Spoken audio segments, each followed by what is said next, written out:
clean, poker face, 4 queens. I got 4 of a kind on everything. I gotta live like a king. Hey, catch this rhythm. You feel that? That's called playerism. I'm on the scene, a player clean, poker face, 4 queens. I got 4 of a kind on everything. Dig this, living elite, I don't feel complete without kicking at my feet in a Rolls Royce every week. Baby, this is deep. Listen close when I speak. I need to at least, cause I'm too much. I'd be a fool if I love him. You'll be a fool if you trust him. Here with my niggas, we keeping it gangsta. Yeah, I'm a slayer, I'm just keeping it player. I'm fucking her now, we're man eating it later. That's maybe why he is a hater. I'm wearing all black like I'm being a raider. You talk to police, we call you a traitor. I'm running the city, they call me for favors. I'm running the city, they call me the mayor. It's getting political with me, my street presidential, she give me the quit banging my line, ho. Quit banging my line, ho. When you see me act like you don't even know me, ho. When you see me act like you don't even know me, ho. Come on, baby, get a clue. How you do what you do? How do you fall in love with me, but I'm not in love with you? Peace to the saints! Peace to the saints!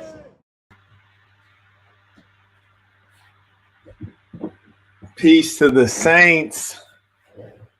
I actually haven't previewed this video at all. I'm thinking this will be an entertaining one because it looks like it's a motley crew of the village idiots. I'm not talking about Mr. Lucario or Jay Waller. Shout out to the both of them. They are both civilized men. Mr. Lucario I have done some work with in the past. Jay Waller, we shared a platform together. So those men strike me as civilized men, but these other characters, oh boy. For those of you who are members at patreon.com/the Saint and the Sinner, as well as marquettism.com and all the rest of it. We just recently had a phenomenal member-only live. In fact, it was last night, member-only live. We did 2 hours just chopping up good game, deep player stories, all that good stuff. So I want to encourage you all in your personal life is make sure that, you know, people are appreciating you. And that's one of the things I do to show love to those who show love to me. We do the member-only lives. Right now, we're here with the public, you dig? If people support the work, I'll carry on. Otherwise, I'll get back to my wonderful life, you dig? Let's go ahead and get to this work, saints. Here we go. Men should be the stable ones. Men don't need to be crying in front of women. And ideally, they're not splitting chores. And I don't mean that disrespectfully, but I think that if a woman cannot look up to you in some way. I like how this man didn't start it. You heard me? He didn't popped it off. He said there's so much there. First off, I'm wondering if I should even be here. Nobody even supported the work. We start off on the wrong foot. Per our tradition, I like to show love to those who show love to me to start the show, but we'll get to that later, okay? I'm in a good mood. I'm feeling generous. Number one, he said that men shouldn't be crying in front of women. I would even take it one step further, which is to say that men shouldn't be crying at all. In fact, I think in life, maybe I cried like 3-4 times total. I can only really remember one, but maybe it was more than that. So I'm gonna just say 3 or 4 since I'm, mature in age. But I don't know what there is to cry about, okay? I advise you to hold it in and try to figure out why you're so soft and mushy and sweet on the inside like a marshmallow or a gummy bear, okay? So you shouldn't even be crying in private. There's no need. There are very few things that challenge you that much in the Western world, you dig? I mean, what's your big issue, huh? Well, one of the saints, Daniel John, he had cancer and we do monthly consultations. And he never once even seemed like he was on the brink of crying while battling for his life. The last day that he was alive, he was still sending customer service emails for his business. If he can live, as a young person dealing with a deadly ailment and he ain't crying, you should ask yourself what you crying about, okay? Now, with regards to splitting chores, yes, this is an absolutely ridiculous concept. And if you were raised in a masculine way, it would just unsettle your soul that a woman would even suggest to split chores. I'm thankful to say that when I was a youngster, I never had to wash a dish. I never had to do laundry. I never had to do clean a bathroom. I didn't have to do any of the feminine chores. This is not to say that I was a unclean person. I was a very neat and clean individual. I did clean up after myself, but there are a number of chores that were reserved for women. And the truth is that that's the right way. You should have role differentiation. There's no need to split chores. And most importantly, I have an entire video on this. Women tend to complain, especially if they've not been properly refined by a good father. And this is the easiest era for them to do chores. Washing dishes, what does that mean? You load up the dishes in a box and press a button. Doing laundry, what does that mean? You load up the clothes into a box and press a button? Come on. You don't have much to do, love. So they have a bunch of complaints, and their complaints will basically show you the measure of the woman. You understand what I'm saying? And shout out to the real ones supporting the work. And you know what? I want to see some new folks today. We're gonna give it till the hour, till 11 p.m. If we don't see one new person by 11 p.m., we out. Because it's not about the money, it's about the participation. And I'll tell you why. Because it just dawned on me earlier today. I was out in Iași, a city in Romania, actually my favorite city so far.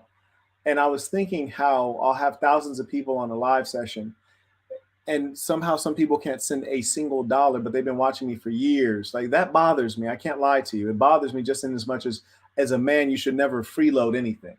That bothers me. A dollar, it bothers me. So it's about participation. And one thing you guys will notice when people come and buy a Cash App, I don't say the amount unless it's a baller alert. I don't say the amount. Why? Because the amount doesn't matter. And if you were curious, I'll tell you, most people are coming in just for a couple bucks. They're consistent. They come in for a couple bucks. It doesn't really matter. Truth be told, it'll cover my Uber ride for the day. But it's about participation. And I want you guys to think like that too. Like the way I'm thinking, I want you to think like that.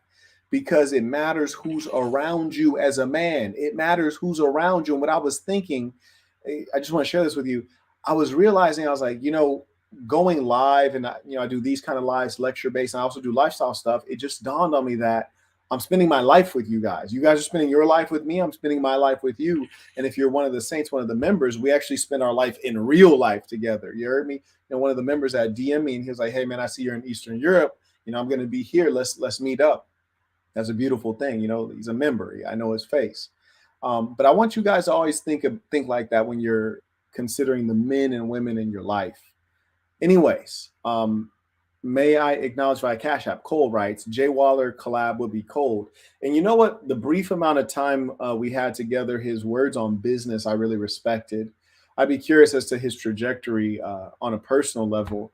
Right now with my businesses, I'm looking at reallocating my time and capital and business efforts to businesses that have a lighter lift in terms of customer service, businesses that have higher profit margins. A lot of my businesses I'm doing now are just for pure joy. I enjoy the product, but I don't enjoy the business. And frankly, the money's not worth my time. And so I'm going to be winding down a number of those, but I have been increased efficiency in a number of my businesses recently. And so I always like to, powwow with guys who are on a similar level and hear, what they're thinking about as to how they're going to shape their financial future. So that'd be an entertaining conversation, engaging. I agree with you there. I'll have to reach out, or one of you can reach out. Mike writes, please continue the work. Sir, yes, sir. JVR comes in via Cash App, one of the consistent saints, writes, peace to the saints. Tamir writes, got to support the work. Wish I had more to give. Oh, think nothing of it, honestly. Because I want you all to be healthy, wealthy, and wise, you dig? And we've all had fluctuations in wealth. That is a part of life. It's irrelevant. The only important thing is your happiness. Devin writes, salute to the big homie. Vicente writes, tuition for the game you spit. I appreciate that. Jose sends in tuition. Shout out to Jose, very consistent. Shout out to the Florida assassin. You dig? Carrying on. I think that's reminding me to come home for this live. The only reason I'm here to do it early is because the place I was at, the fire alarm went off. They had to kick everybody out. Then she cannot respect you. And if she cannot respect you, she cannot love you. I totally disagree. Totally. I First, you know what? There's some conflating of issues going on. And shout out to Jope. He writes Peace to the Saints Tuition. Truly appreciate that. And by the way, you're going to receive an email from Brandon. Do keep an eye out for it with regards to shipping to your country in terms of that 5 panel hat that you ordered. All of your other orders will be fine. Uh, One thing I want to point out is that respect and love are different things, and respect does not necessarily underlie love. Respect is not the foundation of love, especially for a female. They can love you without respecting you at all. And many of them don't have any self respect. And if you don't have self respect, surely you can't give respect to others. So I don't agree with that at all. I've never seen this Jubilee channel or show, and it seems like it's very well produced. They've invested some significant money. It looks like they have a proper studio. That's pretty cool. Shout out to Noir. He writes, "Talk that talk, Saint. You did." Oh yeah. By the way, shout out to the ballers. Sosa writes, "Peace to the Saints. Just got here, and I think I'm the first baller. Saint slacking today." Indeed, you are the first baller. He writes, "I've always been curious, Marquette. What are your thoughts on the nuclear family, and do you see yourself having one?" The nuclear family is a cornerstone of civilization, and I may have some children, and I think that's the most I can say on that. Do need to start making a formal post in the YouTube community tab, letting women know that I'm accepting applications, because they're sending in the applications randomly. It's kind of hard to manage, and also, frankly, I'm not accepting applications from single mothers. No disrespect to any woman. Yeah, I'd love you to come, spend some time and have a visit in Saint City. I'll take you out. We'll have a good time. But I'm not accepting applications to join my family from single mothers. Thank you for that question. Dominic writes, "Peace to the Saints." Johnny Hernandez writes, "Was in Saint City a couple weeks ago, and a few people asked me where they could get the Nipsey chain. I told them about the channel, and one of them subscribed right in front of me. Peace to the Saints." I appreciate that. You dig? I appreciate that. That's real cool stuff right there. And that Nipsey chain means so much because, as many of you know, that's the product that Daniel John produced. And it's really great that he was able to produce that before he passed away. And as well, the pins that we give the saints when they get confirmed, he was able to also produce those pins for me before he passed away. So that's really a beautiful thing. It's a powerful thing when you get that pin and you're confirmed, like Marcos, you're confirmed like Mitchell. You receive a piece of history, that was touched by a great man. So that's really powerful. And we only have maybe, I think, another 100 of them. And so, if you come and get confirmed after that, you won't get that particular pin. So it'll be cool. So hopefully you guys get to this next in-person event I have, if I ever have one, and you get your pin. Shout out to Jack, comes in. He writes, "Peace to the Saints from North Kakalaki." Shout out to the Saints in Kakalaki. We got a number of Saints out there. Caleb writes, "Peace to the Saints Tuition." Shout out to Caleb. Tyree comes in by Cash App. And I just want to thank all of the members. So I really do appreciate you all, especially those of you who are loyal and been with me a long time. And we have much to accomplish together. Yes, indeed. Shout out to the confirmed saints in a real way. Now, first off, I'm going to go ahead and maximize this because I smell a fraud. Does this man have the hair of a Jamaican and the jacket of a Native American? This man has the hair of a Jamaican, the jacket of a Native American, and the fake spray tan skin of Rachel Dolezal? I smell a fraud here. I do believe this is a white man who has a spray tan and a bumbleclot Jamaican wig of dreadlocks and a fake Pocahontas jacket. It's getting weird right now. It's getting real weird. I'm gonna go ahead and say this dude's mentally ill, and Jubilee just brought this guy on because they knew he was gonna say some crazy stuff. Okay. Oh boy, here we go. Totally agree. Totally disagree.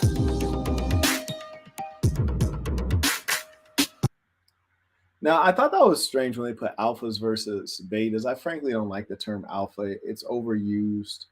And invariably, the term alpha has to be overused.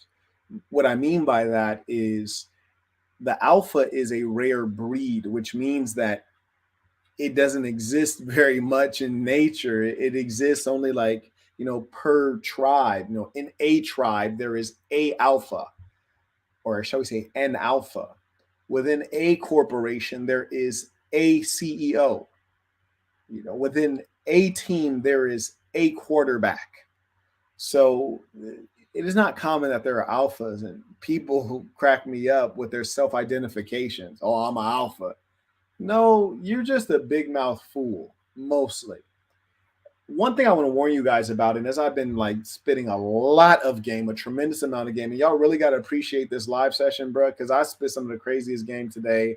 I converted this bad chick, and I'm supposed to be with her right now. She asked to kick it, but I already had this scheduled. And I wanted to keep my word, not to the random people who watch and don't really mess with me, you heard me, but to the members who watch. So I like to keep my word, and that's why I'm here. But ooh, she was bad. Anyways. Yeah, alpha is an overused, played out term that doesn't really mean anything. Most people are not alpha, they'll never be alpha. But what you need to learn is that what we say about ourselves means very little, especially if we're a female. You know, we all have an aggrandized self view. At some level, we have delusion, and it's a necessity of the human psyche to make sure that you feel good about yourself and you don't necessarily constantly feel depressed and down because you're overweight or you're not this or that. So at some level, we have to think well of ourselves, but a lot of times people are scamming with regards to how they view themselves. Chick will tell you she's submissive, but she ain't submissive. You heard me? She'll tell you she honest, but she's a cold liar. You dig what I'm saying? Anyways, shout out to Ibrahima. He writes, "Peace of Saints. First donation, appreciate the work." See, that's not a donation. A donation is when a bum is jingling a cup. You give him a donation, which means you give him something for nothing. It's out of the kindness of your heart. For example, this would not be a donation. I'm spending time. And for example, if I were to spend time, as a speaker, I get $13,000 for an hour. I never give an hour-long speech. You see what I'm saying? So it's not donation. You want to be thoughtful about your language. But I appreciate you and I feel where you're coming from. But that diction is key. Shout out to Booze EC, comes in consistently supporting the work. Let me refresh this screen.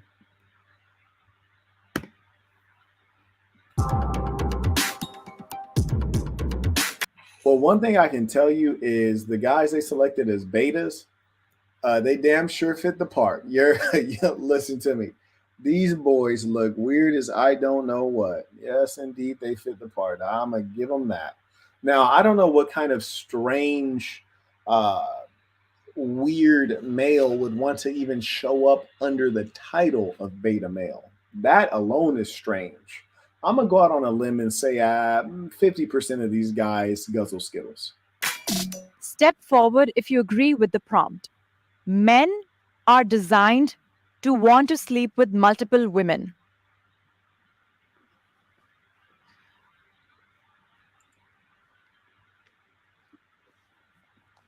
Shout out to Mr. Lucario for taking the power position and going to that center. You really want to either be in this complete center or on the complete edge. I would have taken the center position, particularly because there's cameras, and from a camera perspective, you'll always be in the camera frame. So that was very strategic on Mr. Lucario's part, very wise. That was probably the alpha move there. Now, wearing the suit is also an alpha move. You heard me, if there ever was one. That's real boss talk. Funny thing, in the countries I've been touring right now in Eastern Europe, I've been trying to find someone that can make me a suit from scratch, but I've not been able to locate one such person. They think I'm about to go in there and get something off the rack and then they're going to tailor it. I'm like, no, sir, that's not how we live.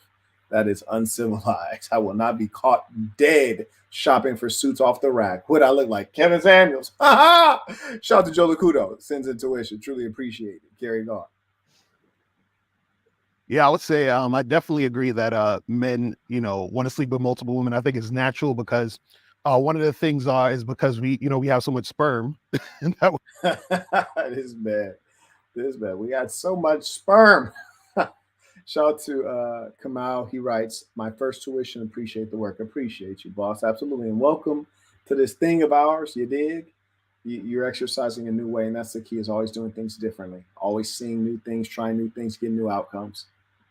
we produce so much sperm, and that makes us want to repopulate the earth, basically. And so a lot of times what happens is I think that some guys fall into that, but I definitely believe that, men actually want, All right, yeah. In summary, he's taking the scientific explanation of, explaining what's the underlying driving force of the male's need to, lay down with multiple women.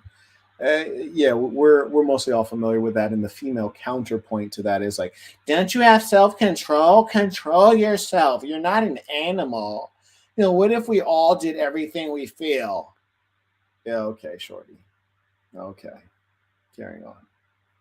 Men always cheating and guys feel like they, trying to hide the cheating and everything like that. And if it was natural for them to just want to be with that one woman, then cheating wouldn't even be an issue. You know what I'm saying? So that's how I look at it. Yeah, I think for I don't even know why he's elaborating.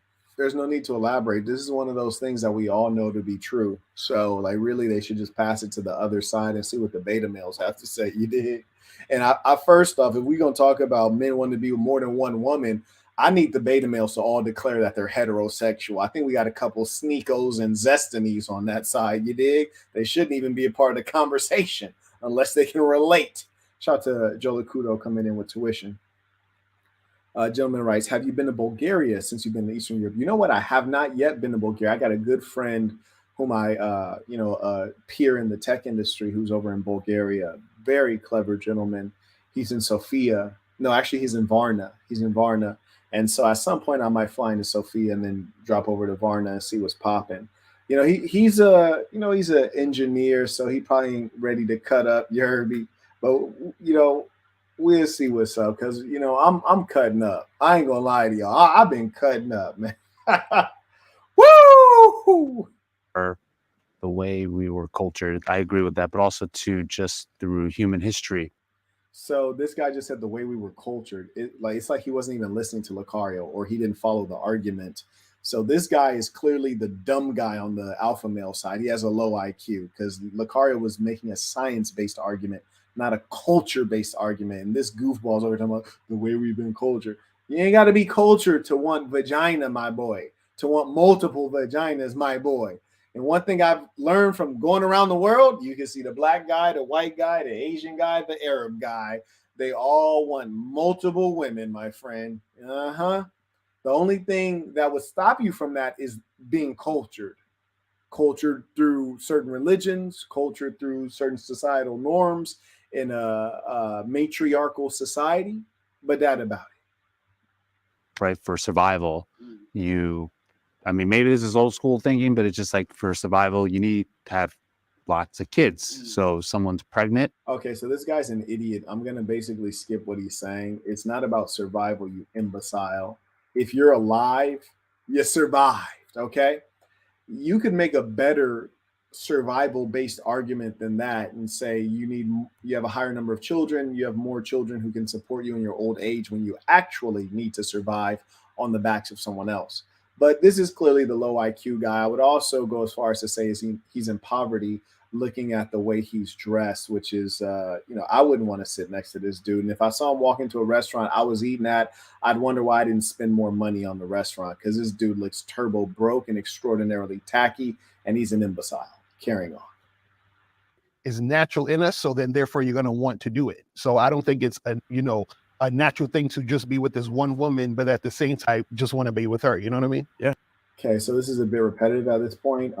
Shout out to Lucario though, because he's doing his thing and taking up more of the airtime, and that's always a smart move. You heard me? You want to get your shine on. Alpha Music writes, "Peace to the Saints. Shout out to the big homie. Your thoughts on this are appreciated. Big homie sacrificed clapping cheeks, so you better take heed when he speaks in a real way." And just to give you guys a little description, man. Now I ain't gonna chop up the game how I caught this little bird. I'm gonna probably keep that for the members, man. I'm gonna keep it for the members. Shout out to Rakeley. He writes, "Why do YouTubers think things get women? Why do YouTubers think things get women versus how you are and what you say makes them feel?" I hear you on that, and I think that's because they've gotten women by using things, objects, material, finance, capital, clout. That's how they get women. And so they're basically not able to see past their nose. And based on their limited experience, they're teaching you based on what they know, what they've done. Now, I didn't did it both ways. You heard me? I didn't did it damn near every way. He further writes, "I thought this was the soul of the game, but I did learn from a P. So I could be projecting my own understanding. Peace of the Saints. I can dig it. Shout out to Jay the Sinner. He writes tuition and shout out to the players. Peace of the Saint. In a real way, it's not many of us. You did? It's not. We're a dying breed. We're an endangered species. I mean, that makes perfect sense. But the question is that the end point? Is being with multiple women the end point? I'm of the firm belief that it is important to position yourself as a man to have the capacity to be with as many women as you possibly can, and position yourself in a way where you understand female nature.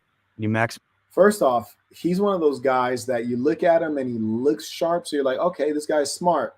But then he starts talking and you're like, nah, you look the part, but you're a dumb white man. And I'm not going to lie to you. I hate to see dumb white guys in as much as it's like, damn, weren't y'all the ones that were like enslaving and colonizing? Like y'all didn't fell off. Y'all used to be sharp as hell. But you got this goofball guy. I'm not talking about Jay. I'm talking about the other dude. He's basically been bumping his gums. He's not said a damn thing. It's like, bro, like, what are you talking about, my boy? And the same thing with Jordan Peterson. When he's speaking extemporaneously, his logic is actually not very linear. His points, I agree with all of his points, but his logic often breaks down. He's good on the defensive when he's being attacked, but when he's establishing an argument, it's often shaky. Stuff kind of just annoys me. Maximize your potential as a man. And that's where I don't necessarily agree that just because there's a deeper desire to continue to do it means it's going to be the most optimal thing for you and your own ability to thrive at the highest level. Okay, what are you talking about? This guy's an idiot. Oh, see, like this right here, I might just haul off and sock him dead in his mouth. It's like, bro, what are you talking about right now? Oh, gosh. And why are you wearing a black t-shirt under this light gray Walmart jacket? Yeah. Why? It doesn't look good. You don't look good. Saint CB writes, peace of the saints, peace of the saints. This guy's about to send me over the edge with this. And he got a hair transplant. Is very thin up here. Like his hair transplanting, they didn't do it right. I would like to volunteer to get him a 30,000 more grafts for his hairline. And connect with God here on earth. I was taught not to be with multiple women, right? But it's like, you weren't taught anything because you're an imbecile and you're surely broke. It's right. Wow. But it doesn't mean I'm acting upon it. Oh gosh, I thought it was gonna be more engaging. Come on, Lucario, bring us back. You know, from time to time, hook up with other girls. You know what I mean? And the thing is, it feels regular to me. It doesn't feel like I'm trying to do it or doing it because I'm forcing myself. It just feels just natural. Like I could dig that, Lucario. You know the funny thing, and I hate to say this, but it just is what it is. I remember one time a chick had asked me. She said, "Hey, Quet, how many times have you been dealing with more than one woman during the same time period in life?" And I pondered on it and I had to ask her, I was like, a better question would be, do you think, how many times have I been dealing with just one woman? See, that would be a question. That would be easier to answer. And I'd say that's probably maybe 3 or 4 times. Just been dealing with one chick. The first 2 times is just because I was very young, and then the other time is because I just got hit by a hurricane and I was like putting my life back together. I didn't have time for much else. So Lucario's right, especially within the African American culture. I don't think there's much shame in having a couple females. But the problem with the African American culture in particular, let me just start saying Black American. The Black American culture is that these guys are irresponsible. They're not responsible enough to use a condom, and then they're not responsible enough to take care of their offspring, which increasingly I've been toying with some questions on the scientific realm, which is if the idea of survival of the fittest is to propagate your species and to propagate your DNA, maybe the Pookies and Tyrones are actually the most fit among us, for they are indeed spreading their seed, and whether they're able to pay for it or not doesn't really matter, because the government will help their seed to maturity from a financial standpoint. So maybe they're actually outsmarting all of us, and I should just be out here slinging dick and busting in these holes raw. Maybe. it's something I want to do. You know what I mean? And so to not do it feels unnatural. You might just want this one woman for a relationship. I can understand. Why do they even have the camera on dumb face? This guy's a moron. He's one of those guys who made progress in life because he looks the part. but eventually you find out like, man, you're an idiot. Like you just as dumb as that black kid that's sitting in the back of the class, with dry lips. Like you just as dumb as him, bro. Like you look the part, but you're a complete idiot. These people annoy the hell out of me. Shout out to Mitchell. He writes, oh yeah, by the way, baller alert. He writes, I appreciate the recent player stories. Overdue tuition, peace to the saints. Sir, it has been a pleasure to tell the player stories, and it has been an even greater pleasure to live them out. Woo! I'm having a good time out here, man. Shout out to Ivan, came in via Cash App. Sends in tuition. Appreciate it. Shout out to the players, man. Shout out to Nick, sends in tuition. He writes a message in the chat. All right, I'm going to go pull that up. Stand that. But sexually, though, I think it's all BS. Yeah, I agree. I think a man can absolutely be head over heels in love with a woman and still sleep with other women and it not mean anything to him. Right. Hey, Jay, man, quit talking that talk, boy. Don't let it out. They ain't ready for it. You're damn right. Now, see, this is what I like about Jay Waller. He looks like a smart white guy, and he is a smart white guy. Like, this is what they used to be when they was running stuff. They used to be like this right here. You hear me? This is what I like to see. He looks the part, and he is the part. That's what I often remind you guys of, which is under promise, over deliver. Be everything that you said you were and more. Huh? There are too many fakes and frauds out here. Be the real deal. Shout out to Nick. He writes, shout out to Daniel John and all the true hustlers in the Assassin, setting the standard for men and providing for their families in a real way. That pen means a lot to me. Assassin or nothing, hit the like. You know what? Shame on me. Shout out to Nick is confirmed. Shame on me. Shout out to Nick is confirmed. You did. Carrying on. And I think all men have the proclivity to want to sleep with other women. Now, whether they're able to speak to that and actually act on that or not, or if they've been able. See, Jay Waller brings up a good point right here when he says whether they're able to. Yeah. You see, they all want to do it, but being able to do it is a different story. Huh? Yeah. When I'm out in the world and I'm peeping these floozies, I'm always looking at the floozies. Even on the low. You might not even see me, but I peep the floozies. And I notice every now and then other guys will peep them, but they don't peep them as much as I peep them. And here's why. I can get them. I'm shopping.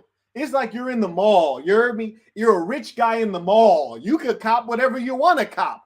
That's how I feel out in the society. I'm peeping these floozies because I can have pretty much whatever one I want. And if this particular chick don't go for it, I will get one that look just like her, got the same shape or the same level of face. One of them gonna go. So the point is, when you have the option and the ability, you gonna convert. And here's the greater part. This is the beauty of life. Your main piece just gonna take that, like Diddy said, because she know what it is. Or she's gonna resign herself to being unconscious of it, like pretending to be unconscious of what you're doing. As long as you keep the game clean, you heard me? It is a player's responsibility to keep the game clean. You do yourself and your family a disservice when you actually get busted. Like that, that's sloppy. That's sloppy, huh? Carrying on. To, like you said, like religiously find a way to work around it. And I think religion has been great for that, because if it weren't for religion, we probably would not have society. But I think what's most important to identify is that a man should create choice in his life. And if you have choice, you should be able to do as you wish, particularly like in your case, like in my case, if there's no deceit. Exactly. It's the line. So this deceit piece is important. This has to be unpacked. And if you are a part of Boss University, and if you're not, I think the link is in the description. You'd be smart to cop it. The first lesson in the business section that I just did a live webinar. You can still get the replay on the live webinar. That first section I talked about is going to apply to what he said with regards to the deceit piece. That has to be unpacked. That's a lot more complex than he's letting on. And I can tell you that, from age 0 to probably 26, I was convinced that you need to be sharing the truth. And in fact, in Boss University, there's 2 different lessons on the truth. And you really, if you want to be a grown man thriving in society, check out those lessons and review them on a regular basis. So right now, Jay Waller is brushing upon something that's extraordinarily deep, but he's not engaging the depth of it.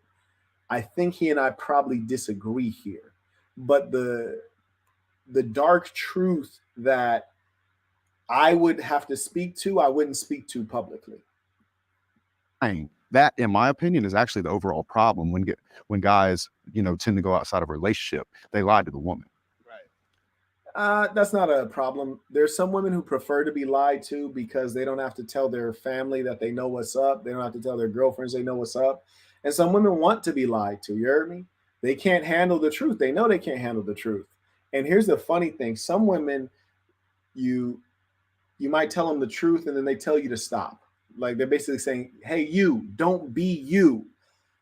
So they're letting you know they can't handle the truth. Then you got other women who, whether they bust you or you end up telling them the truth, they're going to stick with you anyways, but they're going to complain and nag the whole way through. They're going to say it's all right, but they're going to complain and nag. Hence, what you know as a wise man is that would have been better to just keep it on the low. You heard me? You have to understand the individual woman that you're dealing with and understand your position in her life and in the society. Shout out to St. Michael. He writes, Peace of the Saints. Quet, thank you so much for the ism. 3 different flavors under one roof. Moving outside Austin, Texas. Any tips on management of the house? All women under me have careers 65K plus. Oh, okay. Now we're really talking about some pimping. Okay, number 1. So when you say you have 3 different flavors under one roof, presuming that you're actually not a procurer and you're just living a square life, but you are polygynous in as much as you have 3 women with whom you have potentially long-term relationships with. Firstly, you want to make sure that they're comfortable being under the same roof. My preference is to have all my women under the same roof as one family. That's my preference. A lot of women, they require to have their own kitchen, their own apartment, or their own home. They want to live separately. So you want to get a sense of that. I wouldn't drive that into them, but you want to get a sense of which of those females are going to be territorial and kind of figure out how you're going to manage things, manage your time, and also manage affection. I don't know if these women are bisexual, homosexual, or heterosexual. I only like to deal with heterosexual women. And so there's never any triangulation of love. It's all going directly to me. It's bidirectional between me and the individual woman, but it's not going parallel woman to woman. That's something you also want to be concerned about. Are these women bisexual, homosexual, or heterosexual? And then lastly, you want to think about affection management. And what I mean by that, I don't kiss my women in public, and I don't give them physical affection in front of one another, like romantic affection. I might give them familial affection, but not romantic affection in front of one another, just to mitigate the jealousy that is inherent to human beings, and particularly females. I'm wishing you much success on that one. I really want to see you win and be successful and share the story with all of us. It'll be a good example because great men, this is how we live. You dig? That's the problem. So when I was growing up, I was under the belief of just being with one woman, right? Like I was a virgin for a very long time. Then one girl broke my heart. So that caused like a lot of insecurity, man whore for a little. Forced to be monogamous. Okay, so in a way, that was the low IQ guy. Shocker that he was a virgin for a long time. Shocker that a woman broke his heart. He's an idiot. What I realized, and it's unfortunate, but it's true. When I was growing up in poverty and people were talking about life is hard and, we're struggling, I thought that was just a general human experience, the struggle. And then there were the wealthy people over yonder who just seemed to be doing well because they had the advantage of birth. They were born into a good circumstance, or because we were being oppressed. And what I realized is that the people who are suffering, particularly in America, they're suffering because they have lower IQ. And as a function of having lower IQ, you only make decisions based on 2 things. 1, what is the dominant culture? You're responding to what the cultural imperatives are, what the culture is telling you to do. The culture in America used to be that we have like a 25, 50% savings rate. It used to be a culture of saving money. It used to be a culture of you don't have to go out and get a new outfit. You just have to change your undergarments. You don't have to change your outer garments all the time. It used to be a culture before Levi Strauss popularized denim jeans, which are workman materials, that you would wear suits. Everyone wore suits. It used to be a culture of many different things in America, and the culture kept Americans safe, happy, healthy, and wise. And happy, healthy, wealthy, and wise. But the culture changed. And what happens when you have dumb people, as I said, they make, or not dumb, low IQ people or average IQ people, they make decisions based on culture and based on their intelligence, which is insufficient. So if the culture says save, they're going to save because that's what everybody else is doing. In the absence of that, if the culture is not telling them what to do, then they're going to make their own decision. As a lower IQ person, you're going to make a bad decision. Okay, I'm going to pay for Ubers. I'm going to pay for food delivery. What people don't realize is paying for food delivery, that's a bourgeois thing. That is a luxury. Why are you paying for luxuries when you live in poverty? Yeah, I pay for food delivery. I pay for Ubers to come pick me up and drive me to where I want to be so I can sit in the back. But when I'm sitting in the back, I'm conducting business from my phone. I'm sitting in the back in the way that's appropriate for someone in the merchant class. But you got dumb kids taking Ubers on a regular basis, not realizing that this is outside of your budget. You got people who have all the time in the world. You got time to play video games, you got all the time in the world. People who got all the time in the world, they're using their money to order Uber Eats. When in reality, you're suffering two markups. Fast food or restaurant food is marked up, and then the delivery marks it up further. So you're paying an extra 40% of the true cost of the food because you're dumb and lazy. And you're reacting to a broken American culture wherein you think you're a petty aristocrat when really you're just an imbecile that's enslaving yourself further through your consumptive behaviors. Consumptive, is that the right word? I think it is. I think that's the right word. Anyways, so you guys get my point here, which is basically we need to reform global culture. That's what I've been talking about for years, reforming global culture. That's what we're in the process of. You can't make people smarter. Impossible. But what you can do is teach them better culture so that they behave in ways that are more helpful to them. For example, if you're Korean, when you walk in the house, you take off your shoes. You don't have to think about it. It's culture. If you're American, you walk in the house and you wear them dirty shoes all throughout your carpet, which is filthy and disgusting. That's because you didn't think about it. You just follow culture. Thinking is helpful if you're good at thinking, but most people are not good at thinking. We need the culture. And this is the leadership class. I commend all of you who listen to me. The reason that I won't be the most popular YouTuber today is because my message is too complex for people to understand, average people to understand. I teach the leadership class. I influence the influential. May I acknowledge Rob? He writes, that is so true. A lot of men make their necessity a virtue.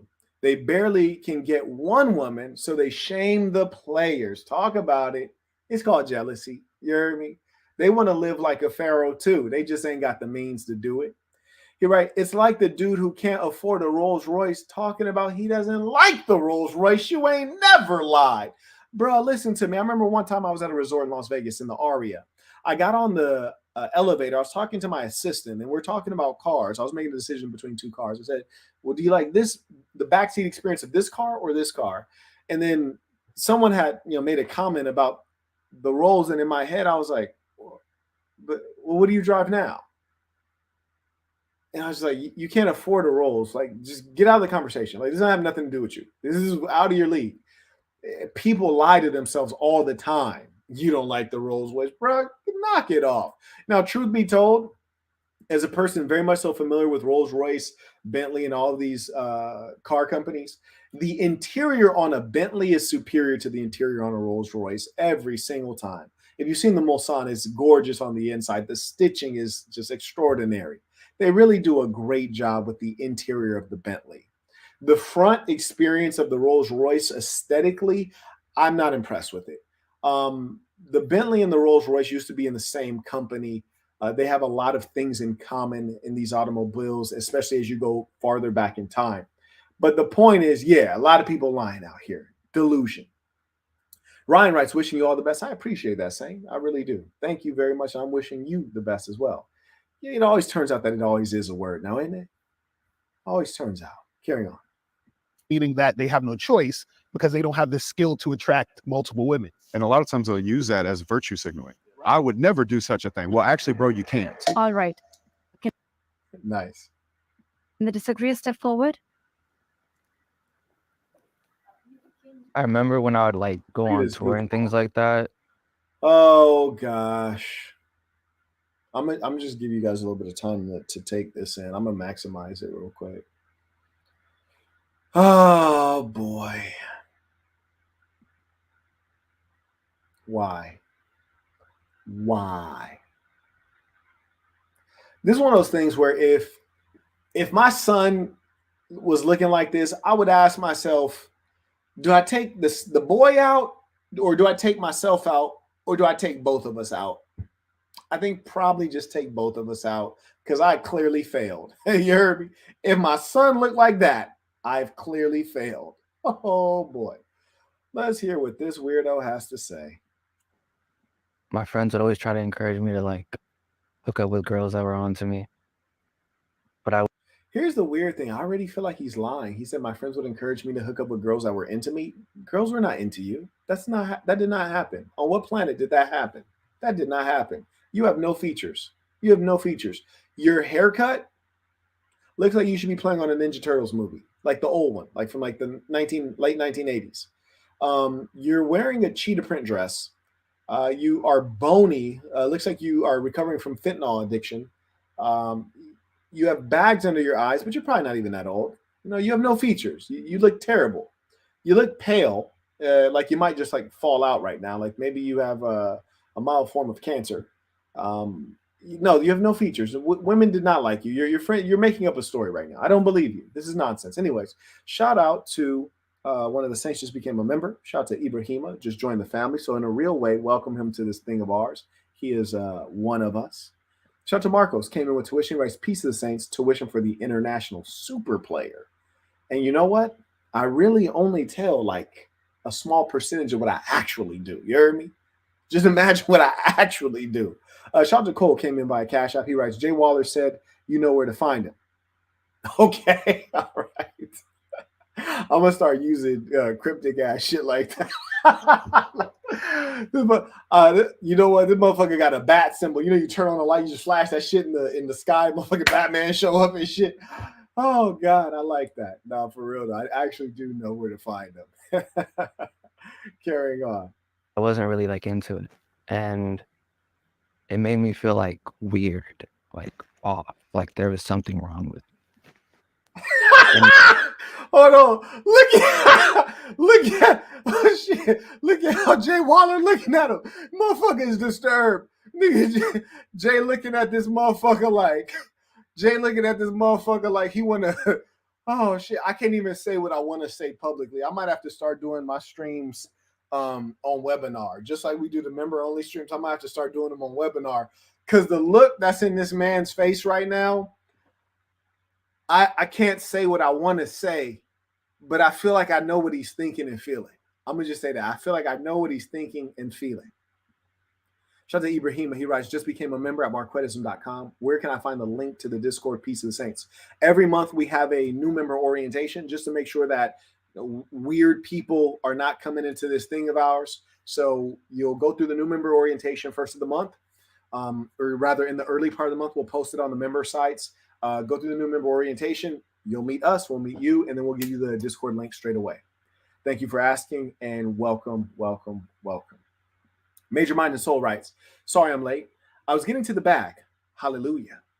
Dropping tuition for the big homie, Peace of the Saints. And you know what? Do give us an update on how things are going with work. I remember you were trying to work that angle to, you know, stay in and advance in that position you were looking to get. So hopefully that's all well. Definitely would like to hear some good news on that front. May I also acknowledge Rob. He writes, tremendous respect to the men who have multiple women or have luxury cars, but choose not to. I dig that. They're highly disciplined and have the credibility to speak on the topic. See, that's different. That is, I agree. That is different. And that's one of the things that, for example, with regards to the luxury cars, you can become drunk on these kinds of things. And that's one of the things that I think, truth be told, with regards to Tate, I think he kind of did himself in because of the ostentatious displays.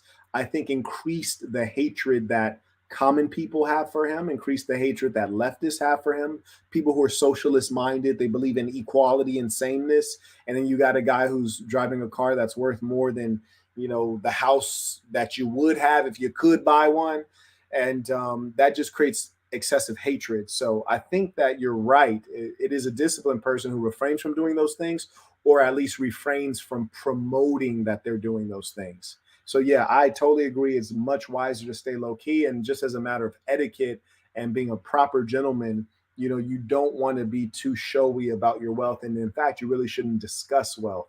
Truth be told, and I don't mean discuss the accumulation of wealth, but discuss how much wealth you have. Weird, like off, like there was something wrong with me. And now I'm at a point in my life where Now, these cup, I'm trying not to say what I want to say. These human beings, you got the dude with the Jamaican girl hair and the Orange County white girl spray tan, has his hands in his lap covering his scrotum. That's beta male posturing and physicality if I ever saw it. Then you got the dude who's currently speaking. Maybe I shouldn't even call him a dude.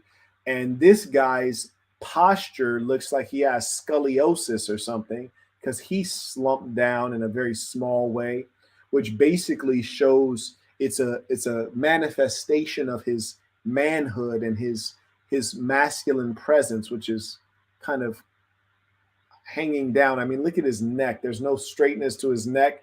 His body carriage is utterly disgusting. It's really vomitous.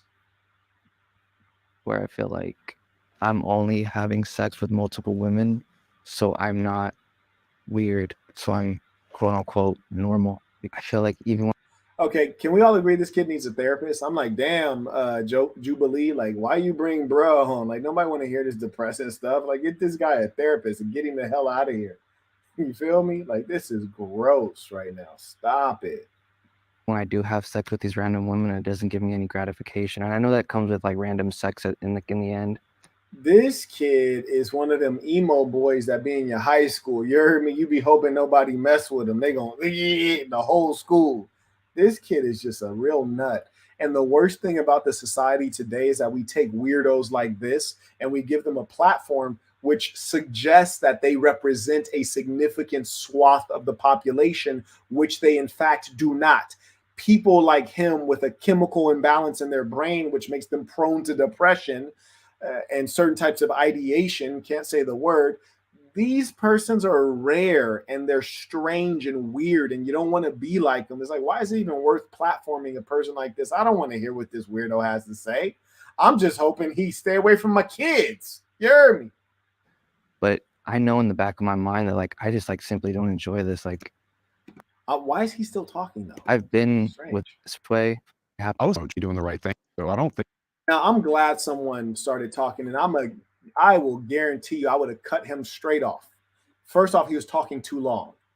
That's one thing I appreciate about business. In business, generally, if you're talking at length and you ain't talking about no money, nothing productive, you're about to get cut off by senior management mid-sentence. I would have made the executive decision to cut this boy off. He's getting repetitive and sounding foolish. I think that we should promote men sleep with multiple women. I think that we should promote choice and what feels right to you. So in your particular case, I would never tell you to sleep with multiple women. I think you might. Well, here's the truth. He can't sleep with multiple women. I'd even venture to say he can't sleep with a woman. He probably can't get a woman. He appears to be what the internet calls an involuntary celibate. Shout out to Michael. He writes, Jay looks like he wants to slap it. Bruh, don't we all want to slap this boy helmet off? Might be doing the right thing to do exactly what you're doing and not do it or stop doing it. It's not. See, me, I'm not the kind of guy who's against euthanasia. I'm not the kind of guy who's against offing yourself. I think that as an adult, you own your life. It's your life. And if you don't want it, you ain't got to keep it. And this little fella right here, maybe the world would be better without, maybe the world doesn't need him. Because I'm looking at him. He does not look like a tax-paying, contributing member of society. I mean, I'm going to enlarge this. This is concerning. Look at the look on his face. This man is 2 steps away from death. This ball be banging needles. Something ain't right with the ball. I'll tell you that right now. Not about pushing it on the young men, but I'll tell you, there's a lot of leverage. So it shouldn't be about filling a void. It should be about you actually desiring. So you don't desire to do it. So, man, I don't think I've actually met Mr. Lucario in person. But I'm looking at the way his feet are on the ground, like everybody else's feet seem to be comfortably on the ground. Mr. Lucario.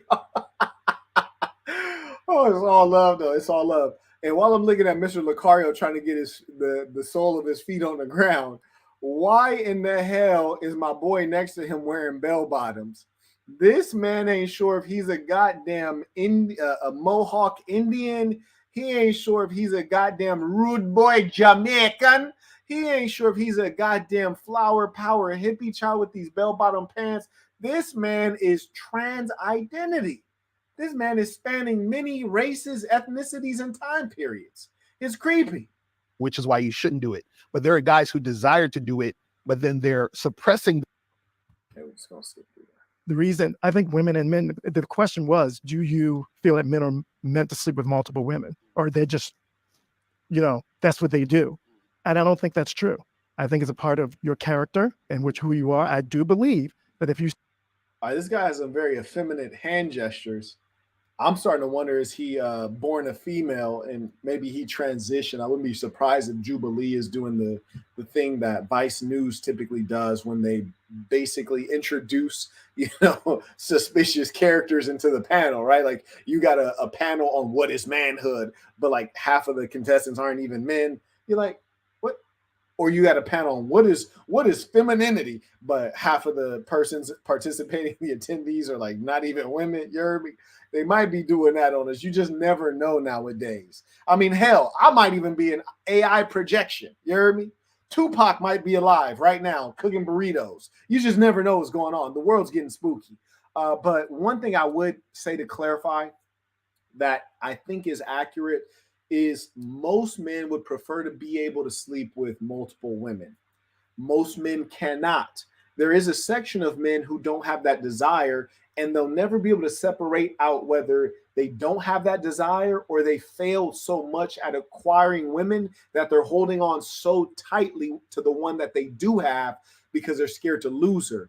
And in their strategy for keeping that woman, subconsciously, they've cemented in the idea that they only want one woman because, hell, they've scarcely been able to get one woman, and now they're holding on for dear life. Or they've been brainwashed and manipulated by that woman. You dig? Shout out to Fit John, consistently supporting the work. say, if you're going to be honest with your partner is into it, but do I believe that we are? See, now here's the thing. We were talking about women. These are all men on the panel, and we're talking about women. So why is he introducing the term partner instead of woman? You be honest with your woman. So this guy clearly is of the LGBTQ bent. Biologically meant, and it's in our head because we have to. And it also appears that he's painted his nails. Just throwing that out there in case you guys were wondering. And either he's wearing actual makeup or his spray tan was applied unevenly, because you can see his chest and his neck are two-tone. They're different colors, just like the old school Rolls Royce. To procreate and this and that. I don't believe that. I believe the reason we do it a lot is because it's looked upon as a great thing for men to have multiple women. See, that doesn't actually quite add up, because in the context of a puritanical society such as the United States, its origins literally started by the guy on the Quaker box. America, if you don't recall, was started by the folks who left Europe because they were seeking religious freedom. That was a significant portion of the Anglophone community that came over here. So when you had a situation that you're using this Quaker puritanical ethic in America, polygyny was never popularized or promoted. Having multiple women was never popularized or promoted. That's why it's called cheating in America. And there is no analog to the Islamic or Arab or African practices of polygyny here in America, or really anywhere in the West. So what this fella is saying is just frankly historically untrue, and he's trying his best to piece together a narrative. And this is why it's challenging to listen to low IQ or leftist folks speak, because they don't speak from a position of fact, science, history. They try to piece together things using popular narratives and anecdotes. And that's pretty much what this kid is doing. He's basically saying people are respected for having multiple women. How, Sway? When? Like, when did that happen? I've never observed this occurring anytime in American history. Women are shamed for that. That's correct, you fool. Women are shamed for that. That's true. But that's not even the topic, you dummy. I want you guys to be sharp enough that you can observe when people are basically getting off topic. My mind is sharp, so I identify it quickly. Most of you get kind of tripped up. Now he's talking about, well, women get shamed for it. That's fine, but that's not the current topic. The current topic is men doing it. Oh, my, oh, my. Shout out to Mr. Sir Spencer Rice. Peace to the Saints. Apologies if this is off topic, but I need your wisdom, Saint. I just found out that my main girl is pregnant, okay, about 6 weeks along, okay. She really wants to keep the baby. There's more.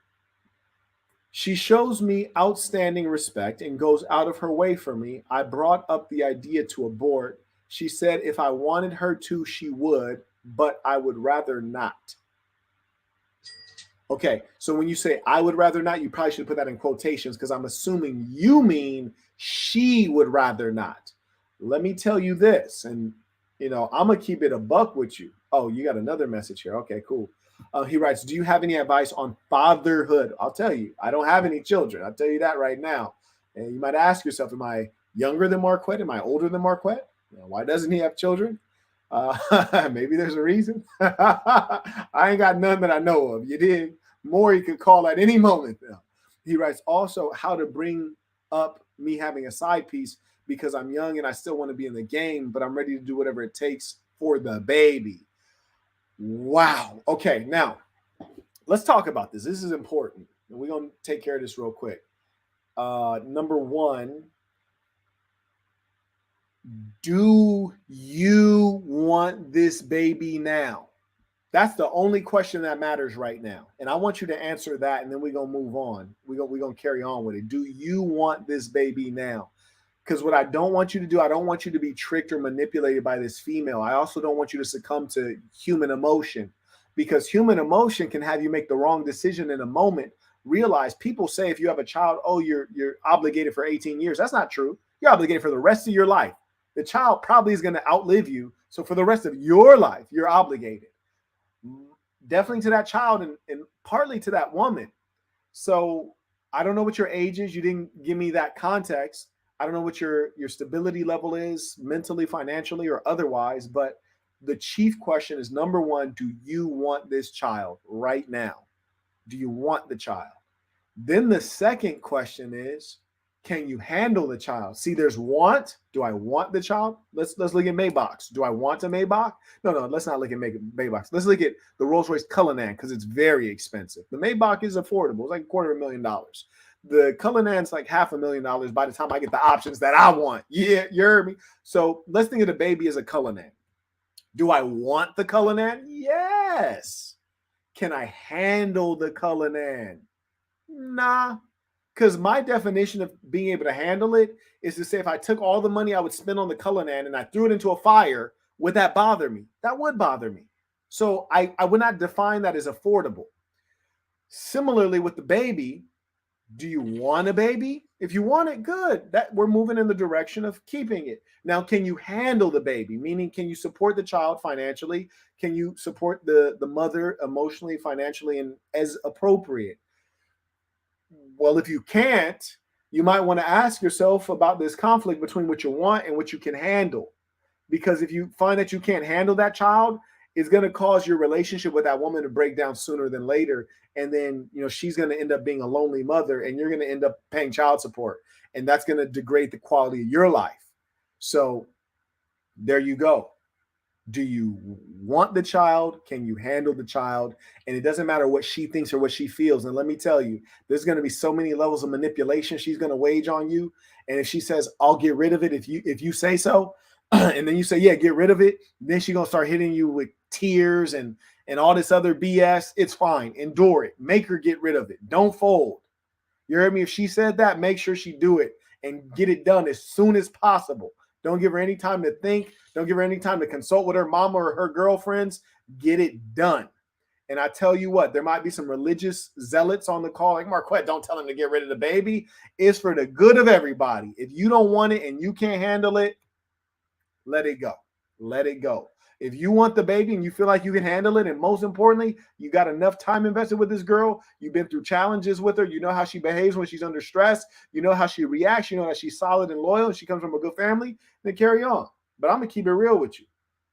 A lot of people are going to play some religious BS and say, you can't abort the baby under any circumstance. I'm not going to do that to you. Nobody believes in abortion. No one believes in abortion. I don't believe in abortion. I'll probably outlaw it if I could. But what I don't believe in is raising a kid the wrong way and having that kid become a menace to society. And that's what happens. When you find murderers in the society, people committing sexual assault and various other things that are unfortunate, those are kids who weren't raised right. Carrying on.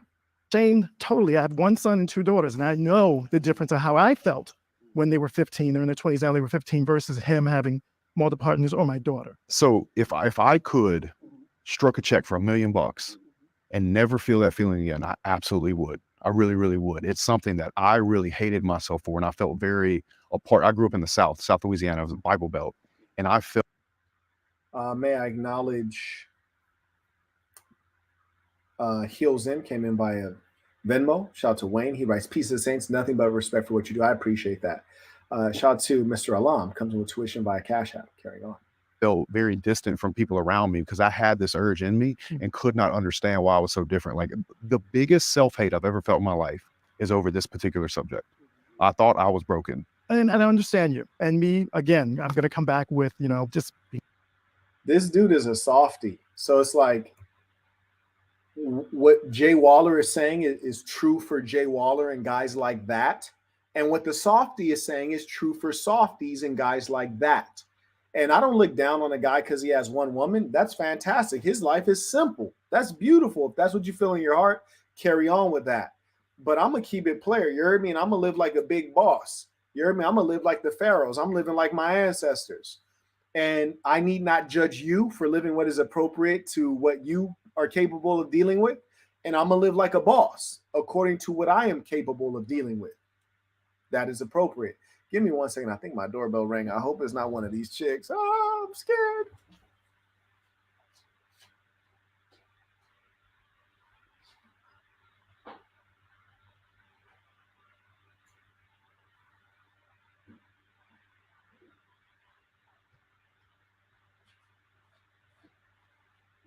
Man, you ever have so many biddies that you don't even feel comfortable no more? Like, you ever have so many chicks that you paranoid and like you don't even feel right? Like, you like, damn, did the security downstairs let shorty up? Like, you don't even, man, it get like that. Carrying on. Around it. And me, I'm bisexual. I've always had. Wow. Did somebody call that? Did somebody look into his soul like a god and say, I see wickedness and I see a demon within this boy? Did I not call that? I'm going to replay it for you guys. Shocker. Particular subject. I thought I was broken. Me, I'm bisexual. I've always had back with, What'd you just say, bro? being around it. And What'd you say? me, I'm bisexual. I've always had. No. Why are you here then, my boy? Why are you here then? You bisexual? We talking about women right now. Why are you here? Unfortunate. I tend to agree. I tend to agree. That's wild. I knew they were going to infiltrate the panel with one of these characters. But like you heard me say, I've been married to a woman for 30 years. And I've been committed for 30 years. Doesn't that I don't have that desire. It's my character to say this. No, you don't have character. You taking it up your backside, you don't have character, you don't have standards, and you don't have principles. You down for whatever, brethren. And the kind of female that will want to be with a guy like you, oh, she's a cold, sick pervert. I could only imagine what she does to you. You maxing her out doggy style. She's like, wait a second, my turn. She maxing you out doggy style, pulling your hair. She got the dreadlocks, holding you like a reindeer, wearing you out. Ha, ha. I mean, it's ridiculous. Sick and sad. Somebody said they feel bad for his wife. Oh, no, that's what she signed up for. No, she's all the way with that. She likes characters like this. It's unfortunate. This is my person, and that's who I want to be with. So that's you're why- making a character versus is the driver. I was going to Right, say, but then that goes back to, oh, we just built. See, me, I couldn't even have a conversation with these kind of perverts because it's like, at what basis do we meet to reason together? I cannot reason with someone who is unreasonable. You're engaging in filthy acts. Male and female are a natural pair.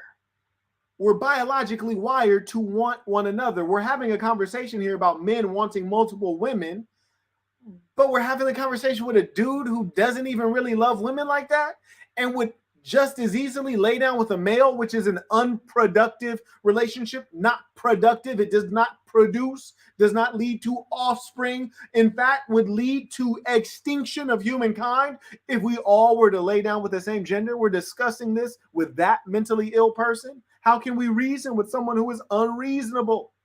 These are just entertainment shows. I am the revolution. This is entertainment. That way, because if we're just built that way as men, He's saying as men and ain't got an ounce of bass in his voice. Shout out to Jaylan. Comes in via PayPal. He writes, can you elaborate on why we shouldn't call our women who are under us partner? Brilliant question. A woman is a specific identity. It's an esteemed identity. Partner robs your wife or your girlfriend or your fiance of gender. It is a term that is utilized to remove gender from the way we refer to our spouse. And the underlying drive is to make things gender neutral, which makes it more accepting for the LGBTQ. This terminology comes from their movement, and it is also anti-religious and anti-marriage in nature, for a marriage is between a husband and a wife. Now they want it to be between a partner and a partner, which makes it more LGBTQ, more secular, and more evil. And I say this as a person who is not religious, but our language is critical because in adopting their language, we validate their ideology, which is why I will never say trans woman, because that is a contradiction in terms. There is no such thing as a trans woman. There is a woman, there is a man. I would never say I'm a cisgender male. I would say I'm a male. These people are creating language to confuse. This confusion amounts to what you might call lies. El 28 writes, what is your opinion on the Skittle guzzlers that say they were born that way? There is no actual evidence for this, and that's precisely why we haven't had all of our science classes teaching it, because the moment they could get a shred of reliable evidence, they would be teaching it and teaching it. And another clear indication is that though they would claim that there are homosexual acts engaged in by the lower mammals, this is not true, and there's no evidence of it. There's not a single shred of evidence documenting mammals engaging in same-sex intercourse wherein the male ejaculates, which is to say produces sperm as a result of his engagement with another male. This does not happen. You've never seen a gay dog. You've never seen a pit bull that was gay. You've never seen a cat that was homosexual. It just doesn't happen. Why? Because the lower animals don't have the capacity to think. They're not having their minds messed up and cracking under a challenging society. then there's multiple people that I'm going to want to sleep with. But I think what I was under the impression with that question was, are we biologically DNA Right. created for that? Right. I say yes, but I love and I agree with what we're saying here. It's like, but as men, right? I do not like when people abuse language. They water down the English language. He states, I love when fill in the blank. This is not a proper context to use this. The word love. You probably don't love whatever you're about to say that you love. And you're generally an idiot. So I'm about to skip what you're about to say because it's going to have no meaning. Shout out to Jay Waller for being very civilized and not as crude as I would have been forced to be, because I have very little tolerance for imbecility. That's not a word. I know it's not a word, but maybe it is. Somebody let me know. Imbecility, because you're listening to a fool speak as though they are a wise man. I'm sorry, I just can't do it. I would have been cutting people off left and right and been utterly disrespectful because I don't have respect, and I never pretend to have respect for those I don't respect. Here we go, back to bisexual guy. People because we have a penis between our legs and not a vagina? I don't. Well, let me ask you this though, because you said you're bisexual, so does that means you're attracted to men and women, right? So if you're with a woman, well, aren't you also attracted to men? So wouldn't you want a man and a woman? No. So you just like, I just want one, and that's I made a commitment. You are confused. This is a confused person. He doesn't know if he likes males or females. Someone put imbecility is a word in. I'm batting 100. I'm batting 300. Whatever the hell, however hell those statistics go, I'm batting well. This is a confused person. You see, the challenge with YouTube is that you go and you do these shows, these entertainment shows, to get exposure. It's less than ideal. It's less than, I think I'd just rather travel around the world and slay bad bees, you hear me, and make good content for the members. And every now and then do a live parody, do parody shows, and kind of like use people's primitive, silly mind to help me promote myself. I think I'd rather do that, because you're arguing with a guy who gets rammed up his butt. I mean, come on. And it's not even like but there's no urge to want. There's always More? urge. That's what I'm. There's men. I don't think temptation. Women and women. People started talking about like infidelity and telling the truth, and I think like the urges and things are okay until you act upon it. Okay, so these guys are repressed. If you studied Freud, you would have become familiar with this concept of repression, sexual repression. Freud talks a lot about that, and I believe he's correct, even though Freud is currently out of vogue. And in fact, much of the foundational works in psychology are out of vogue, because early psychology said that women can become hysterical. This was a diagnosis for the female, which I think is a real thing. I've seen many times where women just become completely out of their mind, and there's really only one thing that can bring them back to reality. I was just scratching my neck. There's only one thing that can snap them back into reality. But the problem is, when you have guys that scratch their neck out of anger rather than scratching your neck just to return them to reality. Ideally, you deal with a chick, you ain't got to return to reality. But the point is, hysteria is a real thing, and it occurs in the female, the human female. They become excessively emotional and just insane with emotion. Then additionally, homosexuality used to be a diagnosis that was categorized as a mental illness, which it clearly is. And this changed, I believe, in 1974 as a result of protest, not a result of scholarship. And that's why every time you hear the LGBTQ persons claim that they were born that way, they establish a dangerous precedent, because then you could hear the pedophiles, the child molesters say they were born that way as well. And invariably, they are saying that they were born that way. And that's how we see the society in decline. And so what we must know is that we're in the era where real men will not be debating these guys. We will be following the true words of Otto von Bismarck, who stated that the great questions of our day will not be settled by speeches and majority votes, or I add, debates, but rather it will be settled by steel and blood. We're finding that you cannot reason with unreasonable people. Consider this. We have an election cycle coming up in America, and rather than letting Trump run in a free democracy, they're trying to put him in jail. That's what we've come to. This is Soviet era communist behavior. Some people want to have their cake and eat it too, which I don't necessarily agree with. But I think just as long as all parties involved have an understanding of what they're getting into, I don't see the issue. I mean, honestly, I don't think I could say it any better than he did. Then why are you talking? If you can't say it any better, Beta Eddie, why are you talking?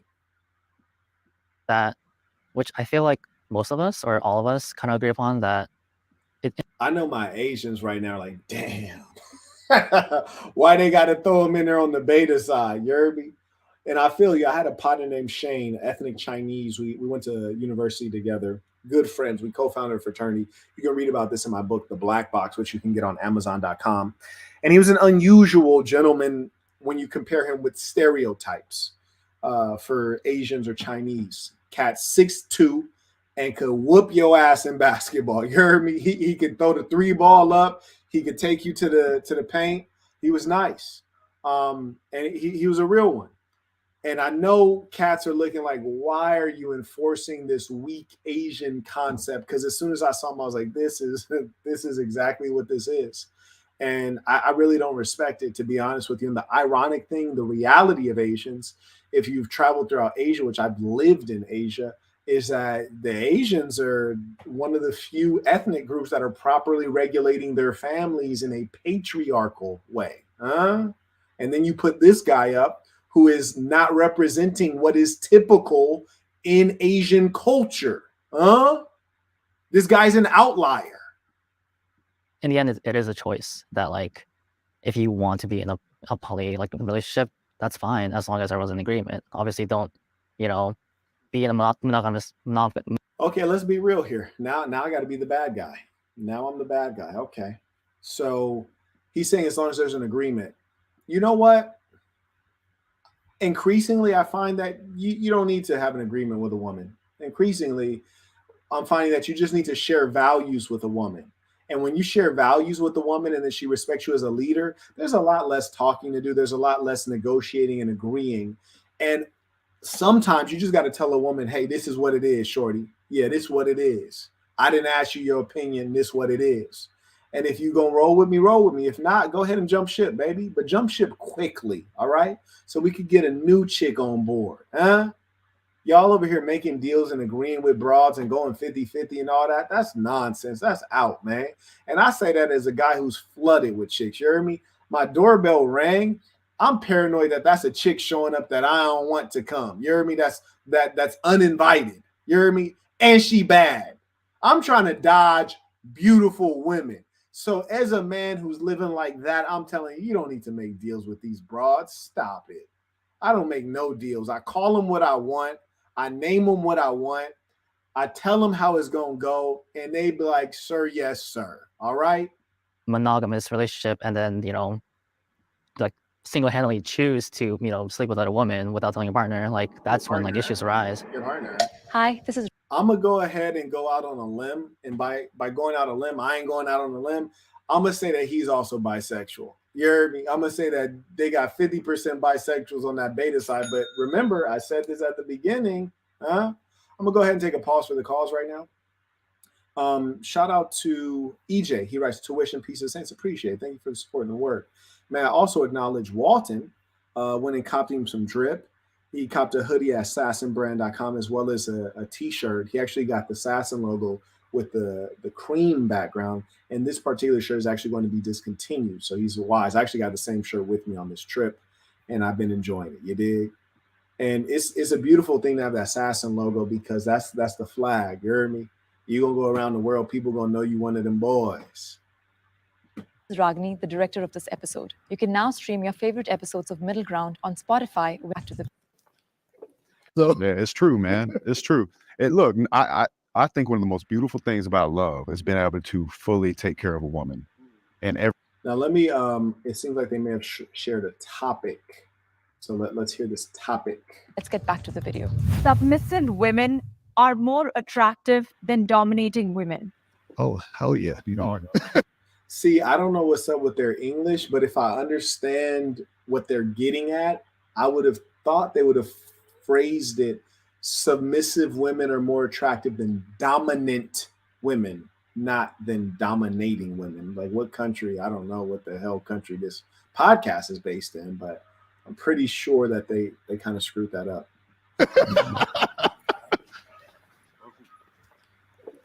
Hell yeah. Listen, my shirt says submissive women are sexy. Okay, so yeah, it's true, man. It's true. Look, I think one of the most beautiful things about love has been. Let me give you guys a perspective. I pretty much only deal with women who tell me they're submissive. Pretty much, as far as the ones I deal with, I'm not talking about smash. I'm talking about like that I actually deal with. Like I give them time to talk. I might take them out somewhere. I might be seen with them in public. Those ones. Every last one of them says out of their mouth that they're submissive. I even have one of them that tells me I'm God to her. Consistently, though, across all of them who are submissive, there's still levels to it. And you know what? The level is almost never good enough to where I want it. I still have to do a lot of training. They still got to learn on the job most of the time, which is to say to you that even with the woman who is submissive, she is still a woman and she is still a human being. So she's still exercising free will and she's still going to be going against your program from time to time. So the submissive woman is not one that's going to be run over like she's portrayed to be. She just tends to try to be more cooperative, and still, they mostly ain't that damn cooperative anyways, especially if they coming from the West. Able to fully take care of a woman in every way, whether that's emotionally protecting, providing, everything about that. Like every fairy tale that was ever written for all of time was about a man saving a woman from a castle and a dragon, right? Or some sort of scenario like that. And I think that's absolutely beautiful. And I have nothing against women being empowered, but I do feel like the happy. Okay, so Jay's saying he wants to basically provide women with the fantasy that they have. And women are completely ludicrous and they basically all have the same fantasy. If you're curious as to what the fantasy is, there's a terrible movie called 50 Shades of Grey based on a terrible book, which is basically literary pornography, which just reminds you of the sick nature of the female. It makes me want to vomit and also just reach back and just pimp slap their whole gender all at once. Because truth be told, whether the story of Adam and Eve was a metaphor, an allegory, or whatever, it does represent the fact that the moral standard on earth is maintained by the man, not the woman. And I also want to side note, pornography is one of the greatest evils on earth today. But what I'm saying to you is that women are perverts, one, and number two, they're such perverts that they go to the movie theater and watch cinematic pornography together. And it's a movie that was devoid of plot, but what I'm pointing to is that it represented a fantasy for women, which is the guy who's rich, the guy who wants to control you and dominate you, but provide for everything that you need and you're completely taken care of. And life is this roller coaster of emotion and drama, and he's fully engaged with you. And apparently he's rich, but never has to work because he has all this time to focus on you. It's complete ludicrous fantasyland stuff, and that is how women actually think and feel, and it's truly sad and ridiculous. Okay, there we go. Shout out to Rooks. He writes, "Peace of sense. What's your take on most mental asylums being shut down because patients being mistreated or lobotomy? What solution is there for mentally unhealthy people in our society?" Well, I do. There's this great book I read called The Giver. And in The Giver, there's a concept of release. You could be released from society for a number of things. Sometimes it was due to an infraction. Other times it was due to old age. You know, you couldn't take care of yourself. You couldn't properly function. I think that's a reasonable thing. You know, really, sometimes to allow someone to maintain a low quality of life or a torturous existence is maybe an evil thing. And I think it's reasonable to release people if they're a burden to themselves or they're a burden to society or they're suffering. So I think that's one of the things we have to consider if you're in a situation where something is terminal, whether it's a terminal illness and the person's just suffering, or they're mentally unwell and there is no healing, you know, rather than just keeping them doped up and then wasting other human beings' time having to tend to them. And I don't say that as a cruel person. I say that as a reasonable person, a loving person. And this is something that I would recommend for myself, for my mother, my father, my children, and anyone else. It's just the rational thing to do, but the society doesn't operate with rationality because it's not run by real men. Thank you for that question. Happiest women in the world are the ones that look up to a man and that he can fight every day to love her and love his kids and his family and provide and be that source of something to actually look up to. Like, I believe a woman can admire a man and it's very, very, very healthy. Am I saying that somebody that doesn't do that is not a man? No, I would never. But ideally, the relationships that are going to work, the relationships in, let's say, Jay is right, and you'll hear a lot of women say this. Most of what women say is not quite of value. It's not quite straightforward and clear, a lot of what women say, but there are some things that they say and they really mean. When they talk about safety, they're serious about that. Women highly value safety and stability. They highly value a man being superior to them in some way. Generally, they'll express it verbally, talking about finances, but it's actually much deeper than that. And I think Jay is accurate in wanting to inhabit that position. And that's all that he wants to be that. And also women want you to be that. So there's good alignment when you're in that position. Miles comes to my cash app. He writes, "Peace of the Saints. The shirt is icy and bossy. Oh, and Boss University is fire. I appreciate that. You know, shout out to the bosses, man. If you can afford it, you ought to get it.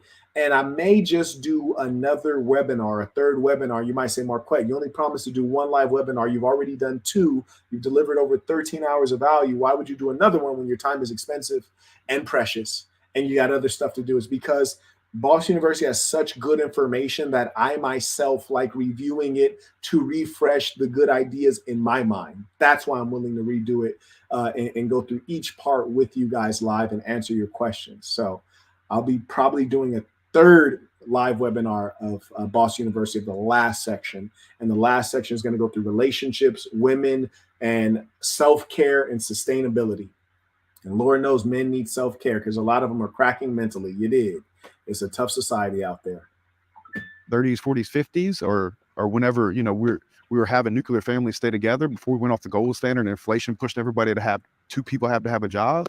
Yeah, dude, I do. I think those relationships were much happier when the man could. So he mentions the gold standard. The gold standard is important. I know a number of you watching might not even know what that means. And inflation has been out of control for some time and increasingly as of late with Joe Biden. But I think he kind of misidentified a few things. So, for example, he said we have to have 2 people working just to make ends meet because of inflation and going off the gold standard. I actually think that it was a multivariate equation that we need to truly understand. But one of the things that I mentioned, which is rarely talked about, is when you have feminism and you have women wanting to emulate men. Mostly feminism is led by lesbians. They want to take women away from men so that they can have the women.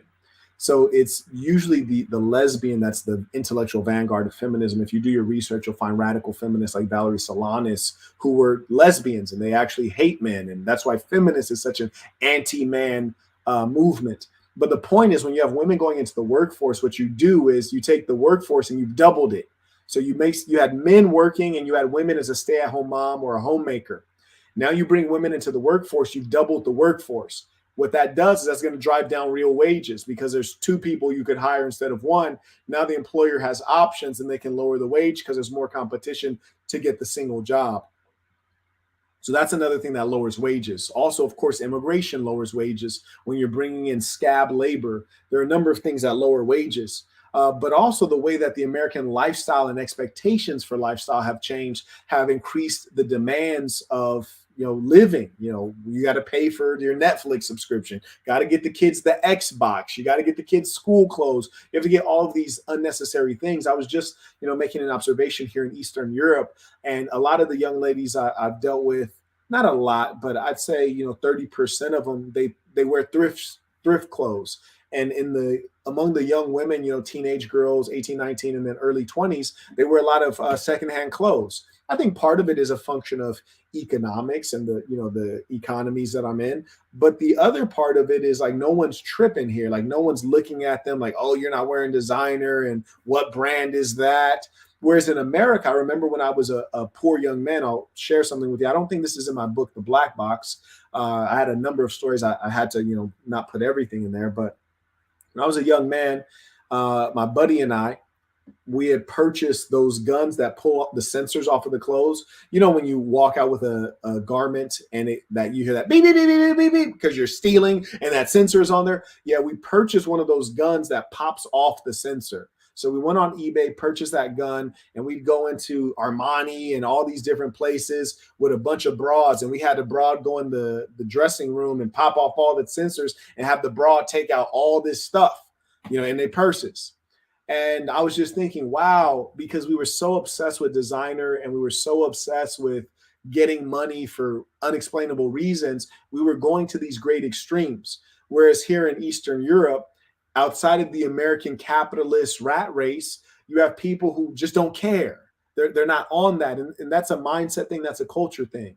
So I say that to say, it's a little bit deeper than what Jay Waller had spoke to. And I don't know if he's speaking at length or if they chopped up his speech, but I just wanted to add in that detail. To lead a house and be proud of going out and going to work every day and fighting for his family. Yeah, I do. Yeah, I think what we have to do is we have to look at general female happiness, because that's really what I'm into. Like, I don't really care what guys think or what girls think. I think I have a unique perspective in that I've worked with a lot of high performers. Okay, so now he's trying to pitch whatever he does. Maybe he's like a life coach. I don't even know what the hell he calls himself, but I just want to give you guys a piece of advice. If someone's job is a life coach or a dating coach or a consultant of some sort, they're usually a broke idiot. Okay. I don't trust anyone who is like doesn't have a real job or have had a real career or profession. You know, everybody want to be a life coach. Come on, man. Shout out to Ghost. He writes, Peace of the Saints. Where can I find part 2 webinar of Boss University? If you go to the business section, the entrepreneurship section, the very first lesson, the link is right there in the top. You click the webinar link and you actually just register, you know, put your name and email address, just like you're about to watch it live. And as soon as you put that in, it'll pop up the video and you can watch it, multi-hour video. Forming women that operate in this dominant role. And I work with them for the purpose of helping them be able to reintegrate with that more submissive, connected, intuitive part of themselves. That now, see, he's trying to promote himself, and that's fine. There's nothing wrong with promoting yourself, but there's a lot wrong when you don't have your stuff together, but you think you're giving guidance. This fella can scarcely put together a coherent thought and sentence, yet he's coaching other persons. He's a weak male, and just as much as we have to basically ignore these unruly women and marginalize these unruly women, we also must put down the weak male and silence them and make them fall in line. Because let you understand the following: the society is off track because strong men have yielded.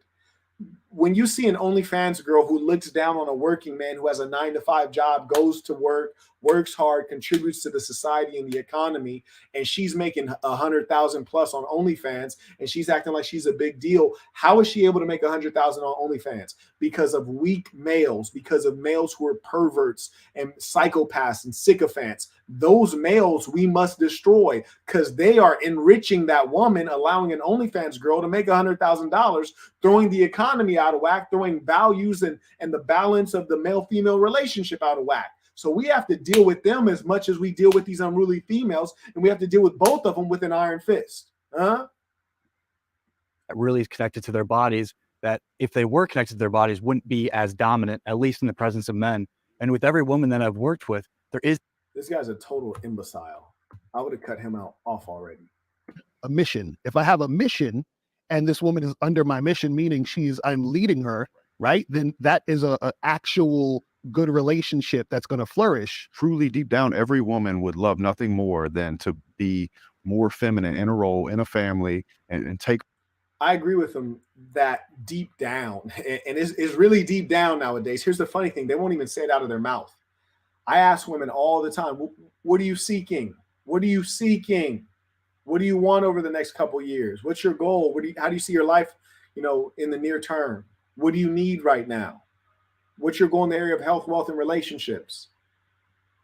I'm figuring it out. I'm not sure. I'm young. It's complex. I want a career. I want to get financially stable. They never say the real answer because they don't know consciously. I want to find a man who loves me and leads me. And then I want to get married and have kids. That's really what a woman's life is about. It ain't about nothing different than that. That's what it's about. El Ocho writes, do you have a live available here or on Patreon where you talk about how to maintain women once you pull them? Well, there's complexity there when you say maintain women. Well, what do you mean by maintain? Is it maintain contact? Is it drive rapport? Is it move things to an exclusive relationship? So you really have to be more precise for me to answer that because there's a tremendous amount of content for the members. And I've maintained and managed a lot. So you'd have to let me know where we got to go. And we can go in the bag, but we got to know where we're going to. Shout out to Parker. He writes, you're the only one saying the full truth on YouTube. Talk about it. You need to be the biggest person on YouTube. I already am the biggest person in as much as I'm your favorite YouTuber's favorite YouTuber. You dig? They all listen to me right now. Every YouTuber that matters in the manosphere or the RP or whatever they call themselves, they're listening right now. And they're taking notes. And they're sitting there with their old lady like, he is talking that shit. We are going to execute a campaign to push out the content. And I'm also about to open up my affiliate program on marquettism.com. And that's also going to help push out the content and also put some money in your pockets. And also you'll see on the Saint channel, I've done some clever things, like trying to associate my name with certain names in the algorithm. And I know that negative publicity sells better than positive publicity because people tend to talk more. You get better electronic word of mouth. And so the last live video I did on the backup channel, that was not a workout video, a live session or a lecture, that one put me in the right algorithm. So we're going to get this done. Yes, indeed. Bantiocho writes, mainly build rapport enough to the point where they ride and die for you. Oh, okay, that's very good. Yes, I actually do think, I think the particular video you're looking for is called how to build a bond with a woman, or like how to bond a woman to you, something like that. If you remember, go through, because I have a lot of videos on relationship, especially the early stage. And if you can't find it, let me know and we'll comb through and we'll get it. I'll have my assistant go through and get it for you. Thank you for that question. On that, either that motherly role or that nurturing role, or the role that feels. This is what it was called. It's like how to make a woman fall in love, how to make a woman love you. That's what the video is that you want, because you're essentially talking about love. That's when, if she is a ride or die type of girl, when she loves you, that's when she's willing to ride or die. That's the video you're looking for. Now, one thing I do want to warn you, there are women who say they love you, but they don't love you. They don't know what love is. They can never experience love. They don't have the capacity, and they'll never be ride or die. That's not their personality. That's not their upbringing. They don't know loyalty. Supportive to the overall mission of a man. It's just got to be a man worth getting behind. And weak men are the reason why this is a problem. Case in point, look at the workplace. You don't see women applying for jobs. So Jay Waller said weak men are the problem. There's truth there. Weak men have always existed. I'd go and say that strong men are the problem. Apathy, laziness, carelessness among strong men is actually the problem. And as much as it's upon us to run the society, we have to take responsibility, and we must be intolerant of those who are dirt bags. That's why when you see me sometimes treating people like garbage, you might be like, oh, Marquette, well, why are you doing ad hominem attacks on this person? It's not an ad hominem attack, and I don't respect that framework. No, that ancient Greek European framework, no, I don't respect it. In my framework, I'm not doing an ad hominem attack. I'm saying that you are not qualified to speak or to take position of leadership or to have a platform in which you can project your voice to millions. So I am degrading you, but I'm also speaking truths about you. You being degraded is not a result of me saying things that are untrue. It's a result of me bringing the truth forward so people know who's talking. Because let us acknowledge that if Adolf Hitler says something, we should also consider the fact that he's a psychotic anti-Semitic. We should consider that as he speaks. So I say that strong men are the problem. Strong men should have stopped our schools from teaching our kids that they can be any gender they want. Strong men should have stopped people from using terms like partner or trans, fill in the blank, transracial, trans age, transgender. Strong men are the ones who have to put a stop to this stuff. And it's because we've been sitting back, enjoying too much of the good life, that the world has turned out as it is. Weak men have always been weak, and they've always been doing evil. Harlots have always been loose and doing evil. But we've always been there as a bulwark for the society to protect the children and the families from this kind of thing. But somewhere down the line, we stopped doing our job as men. Shout out to Paul. He writes Peace of the Saints. Shout out to the real ones. Shout out to Mr. Tabbitt. He writes Peace of the Saints. Supporting the work. Appreciate that. Shout out to the real ones standing up. As I said, the men. To be power line guys or hang steel at steel companies. They're not picketing outside of the United States Army being like, why won't you draft me? They don't want that smoke, bro. Like, and that's okay. Right. And I can't say enough. It's like, as a man, like, you get to take pride in taking care of a woman, protecting women. What about your daughters, man? You want to protect. Okay, it's getting a little bit repetitive here. So let's see what's next. Especially, I think women just want to be able to look to the side and see their partner as an equal. Okay, I almost called you something that would have got me flagged. I almost called you something that would have got me flagged. I think women just want to look to the side and see their partner and feel like it's their equal. That's weird, my boy. That's really weird because I have a chick. Let me not talk about what I have. Let me talk about what I had.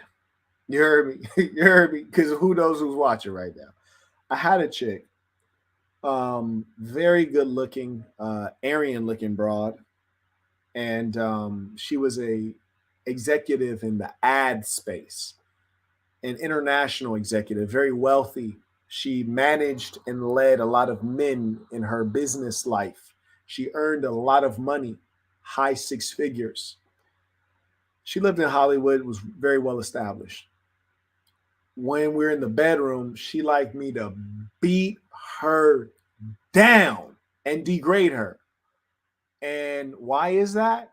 Well, she told me why. I didn't ask. She told me. Guess she thought I didn't know. I did know. She said, because I exercise power over men at work and it's not right, Marquette. So I'd like you to put me in my place. And I tell her, oh, absolutely, it's not right. And I'd love to put you in your place.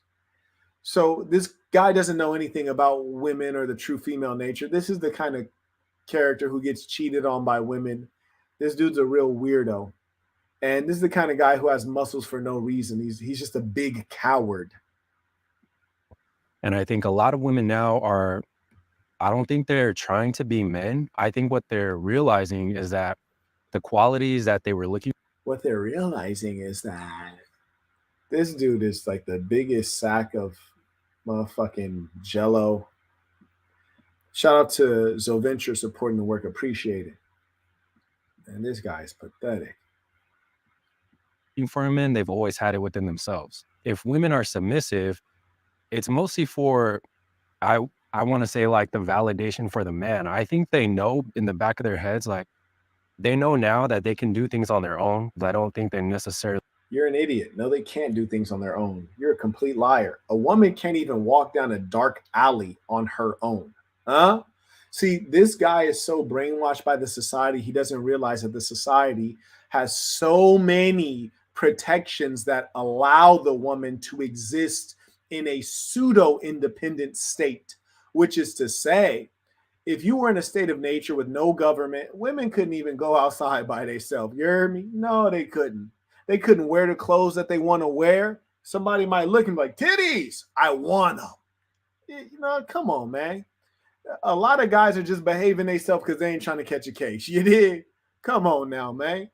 Women are not independent and can't be independent. They're designed weaker, and that physical reality will always limit their ability to be truly independent.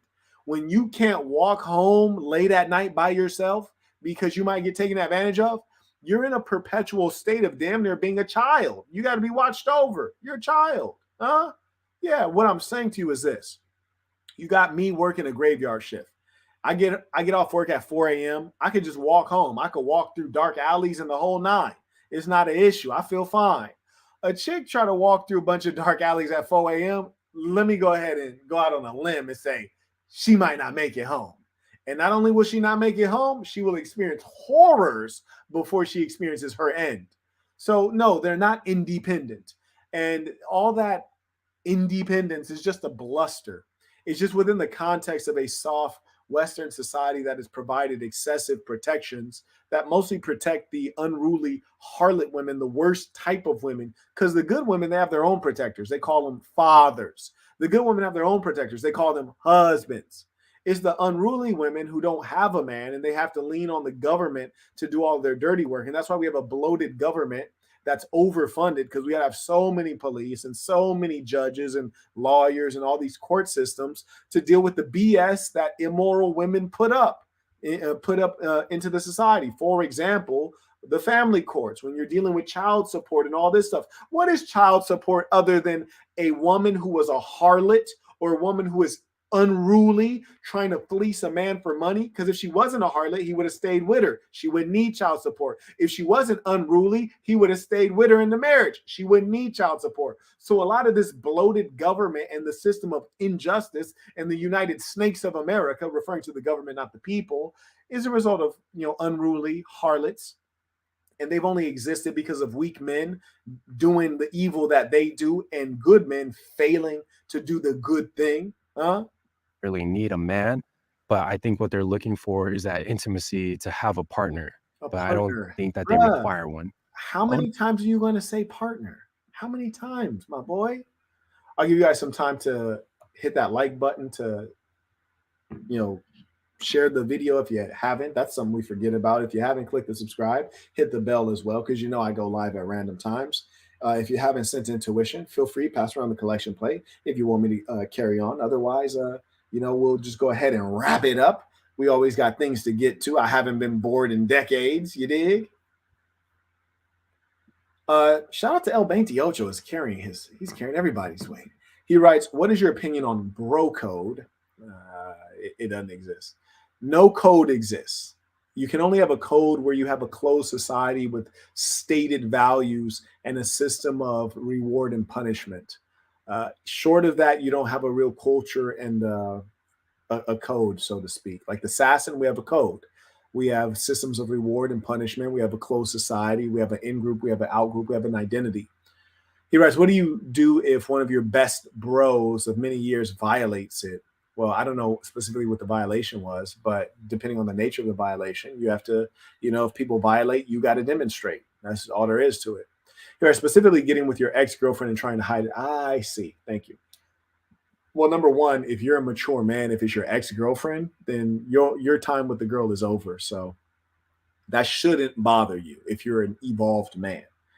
Now, it can bother you, and I totally get that, especially if you're a young man. If he's trying to hide it, what that indicates is that he knows he's doing something wrong. And so that lets you know that he's a deceitful character. So I tell you, if it were me, if he dealt with the ex-girlfriend just to max it out, I respect it. You heard me?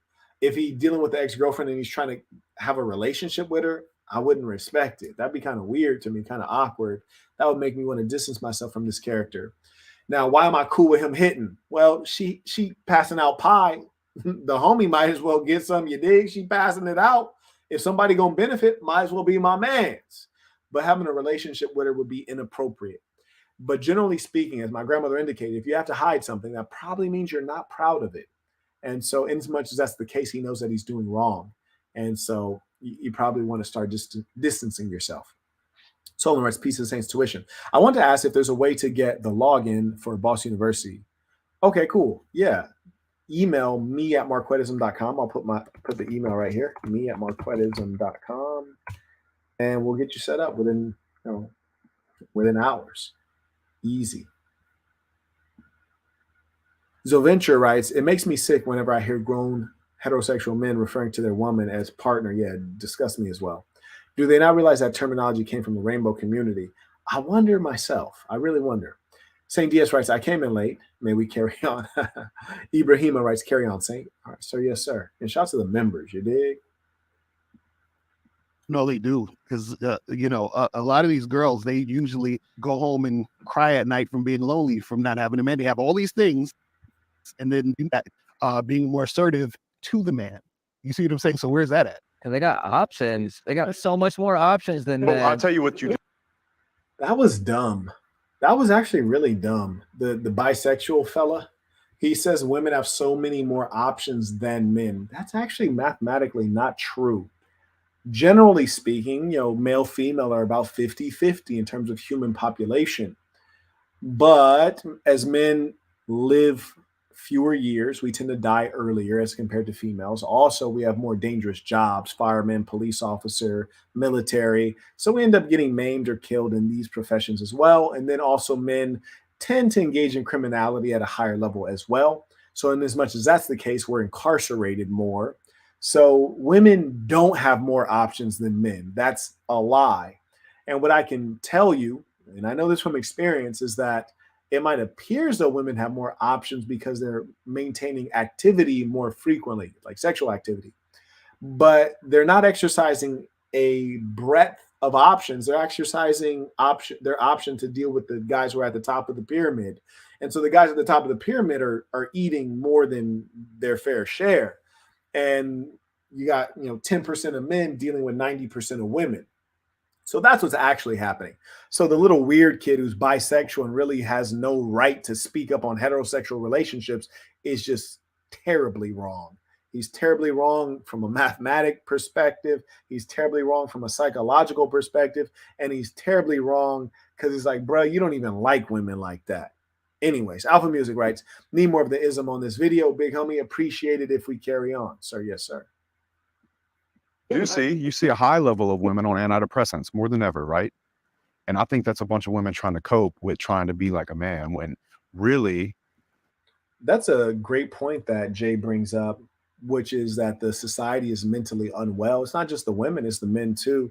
But that's correct that women are on these drugs, and they're not only on that drug, they're on all kinds of drugs. We're actually in a scary state. Now just listen to this. When women get a headache for whatever reason, they're going to pop that Tylenol really quick.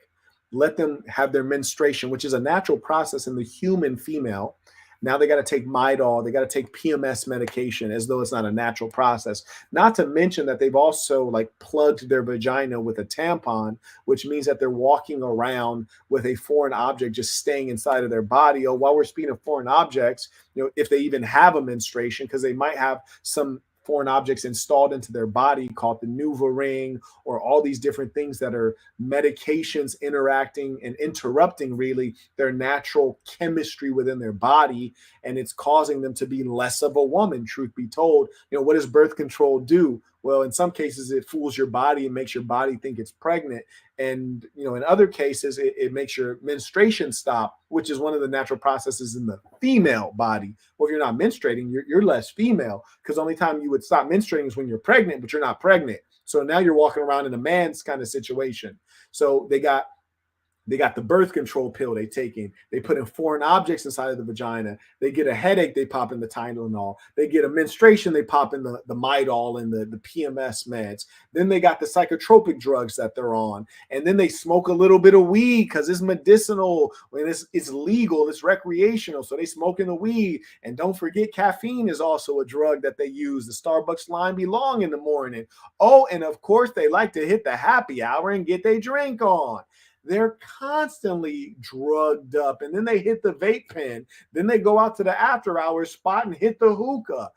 The world is drugged up in a sick way. It's the male and the female. And that is why what I teach you is so critical, and it is directly of God. I don't care what religion you follow. When I tell you to be pure, I tell you to stay away from pornography, stay away from alcohol, stay away from drugs, exercise every day, live a clean, pure life. It will benefit you. That is of God. That is of God. And let me tell you the funny thing about these religious people you follow. And I don't care what religion we're talking about. I see a lot of Orthodox Jews in my life. They smoking cigarettes. I see a lot of Muslims. They smoking hookah with the tobacco and the nicotine. Yes. I see a lot of Christians. They drinking alcohol. All of these things are filthy. I'm telling you, we're in a sick society. And we really have to clean ourselves. And not until you clean yourself can you really experience life to the full. And I'm just going to get back to this real quick. But I remember I was having a conversation with a mature gentleman. And he was saying, once you free yourself of sugar, you can eat a carrot and you can taste the sweetness in the carrot. He says, but because you've had so much sugar, when you bite a carrot, you think it's bitter. You don't think that there's any sweetness in it. But carrots are sweet, but you can't taste it because you're experiencing too much synthetic and too much sugar. You're poisoned. You're not really living in the real world. And it's true. You're eating them damn donuts. You stop with all that, you bite into a carrot, it's sweet, you realize and you remember that God did put sweets here for us. They're called bananas, strawberries, blueberries. There are sweets, natural sweets for us to enjoy. But we live in filthy ways. Let me ask you a question. Are you more attracted to a woman that has a high-paying job or to a woman's beauty? That doesn't matter to me. It does matter. It does matter to me. You've asked me. He's stupid. He's stupid. My boy said it doesn't matter. But like, it does matter. He's like, it doesn't. It does matter. Oh, he harassing my boy. I like that. Go ahead, harass him, Jay. Go ahead, bro. Ask him again. Let me ask you a question. Are you more attracted to a woman that has a high-paying job or to a woman's beauty? That doesn't matter to me. It does matter. It does matter to me. This boy a fool. He's like, no, it does matter. He's like, he's like, I know I literally said, let me ask you a question. Then I asked you, then you answered, but then I told you what your answer should have been. This boy, wow. Go ahead, Jay. Go ahead, bro. You could, but I would like to say a mother figure rather than a woman.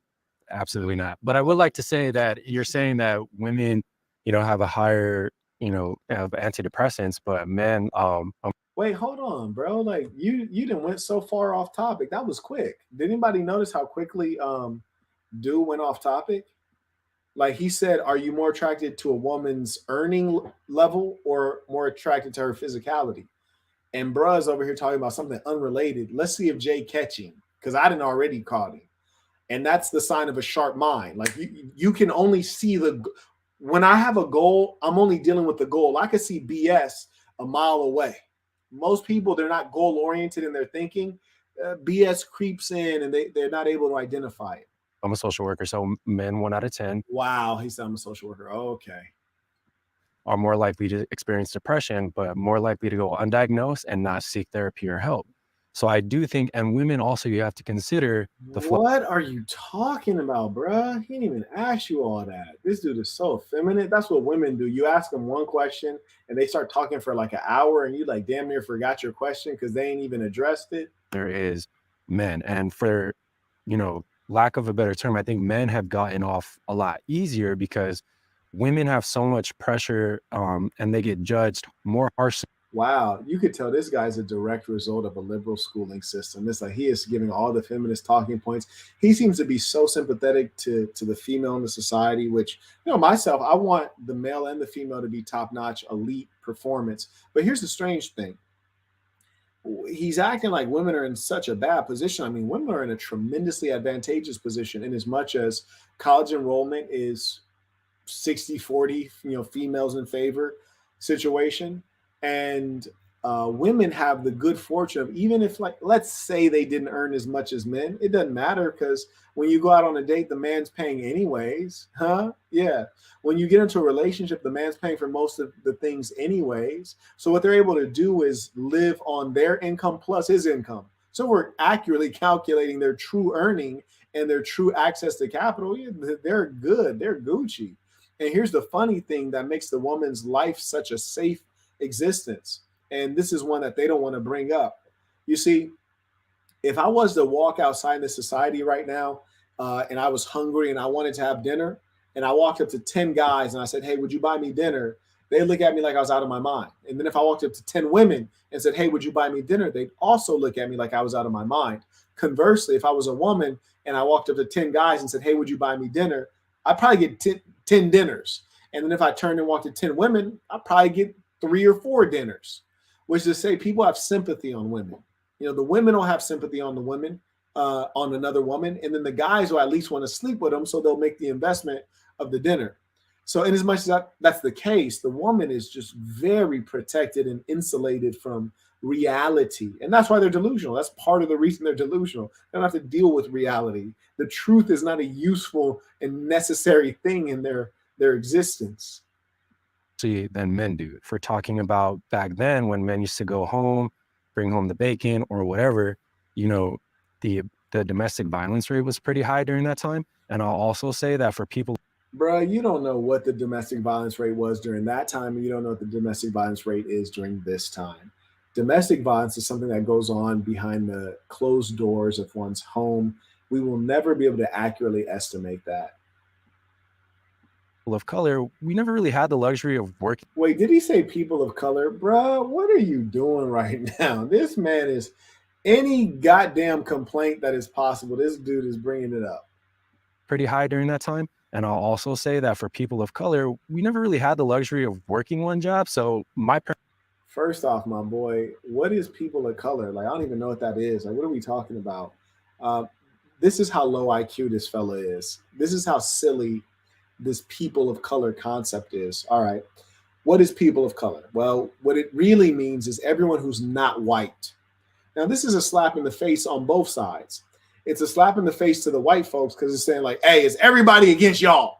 It's a slap in the face to people who are not white in as much as like, hey, it doesn't matter what y'all are. You could be Mexican, Arab, Indian, Chinese, Vietnamese, Congolese, anything with an E. You a person of color. It doesn't matter what your culture or heritage is. That is silly. Furthermore, people of color are radically different. Just as white people have variety even within whiteness. Yes, we call it Italian, German, Latvian. Yes, those are different types of whites. And here's the thing to consider. Latvians versus Germans are radically different, not only from a linguistic and cultural perspective, but economics. Germans have been wealthy for some time. Latvians are not.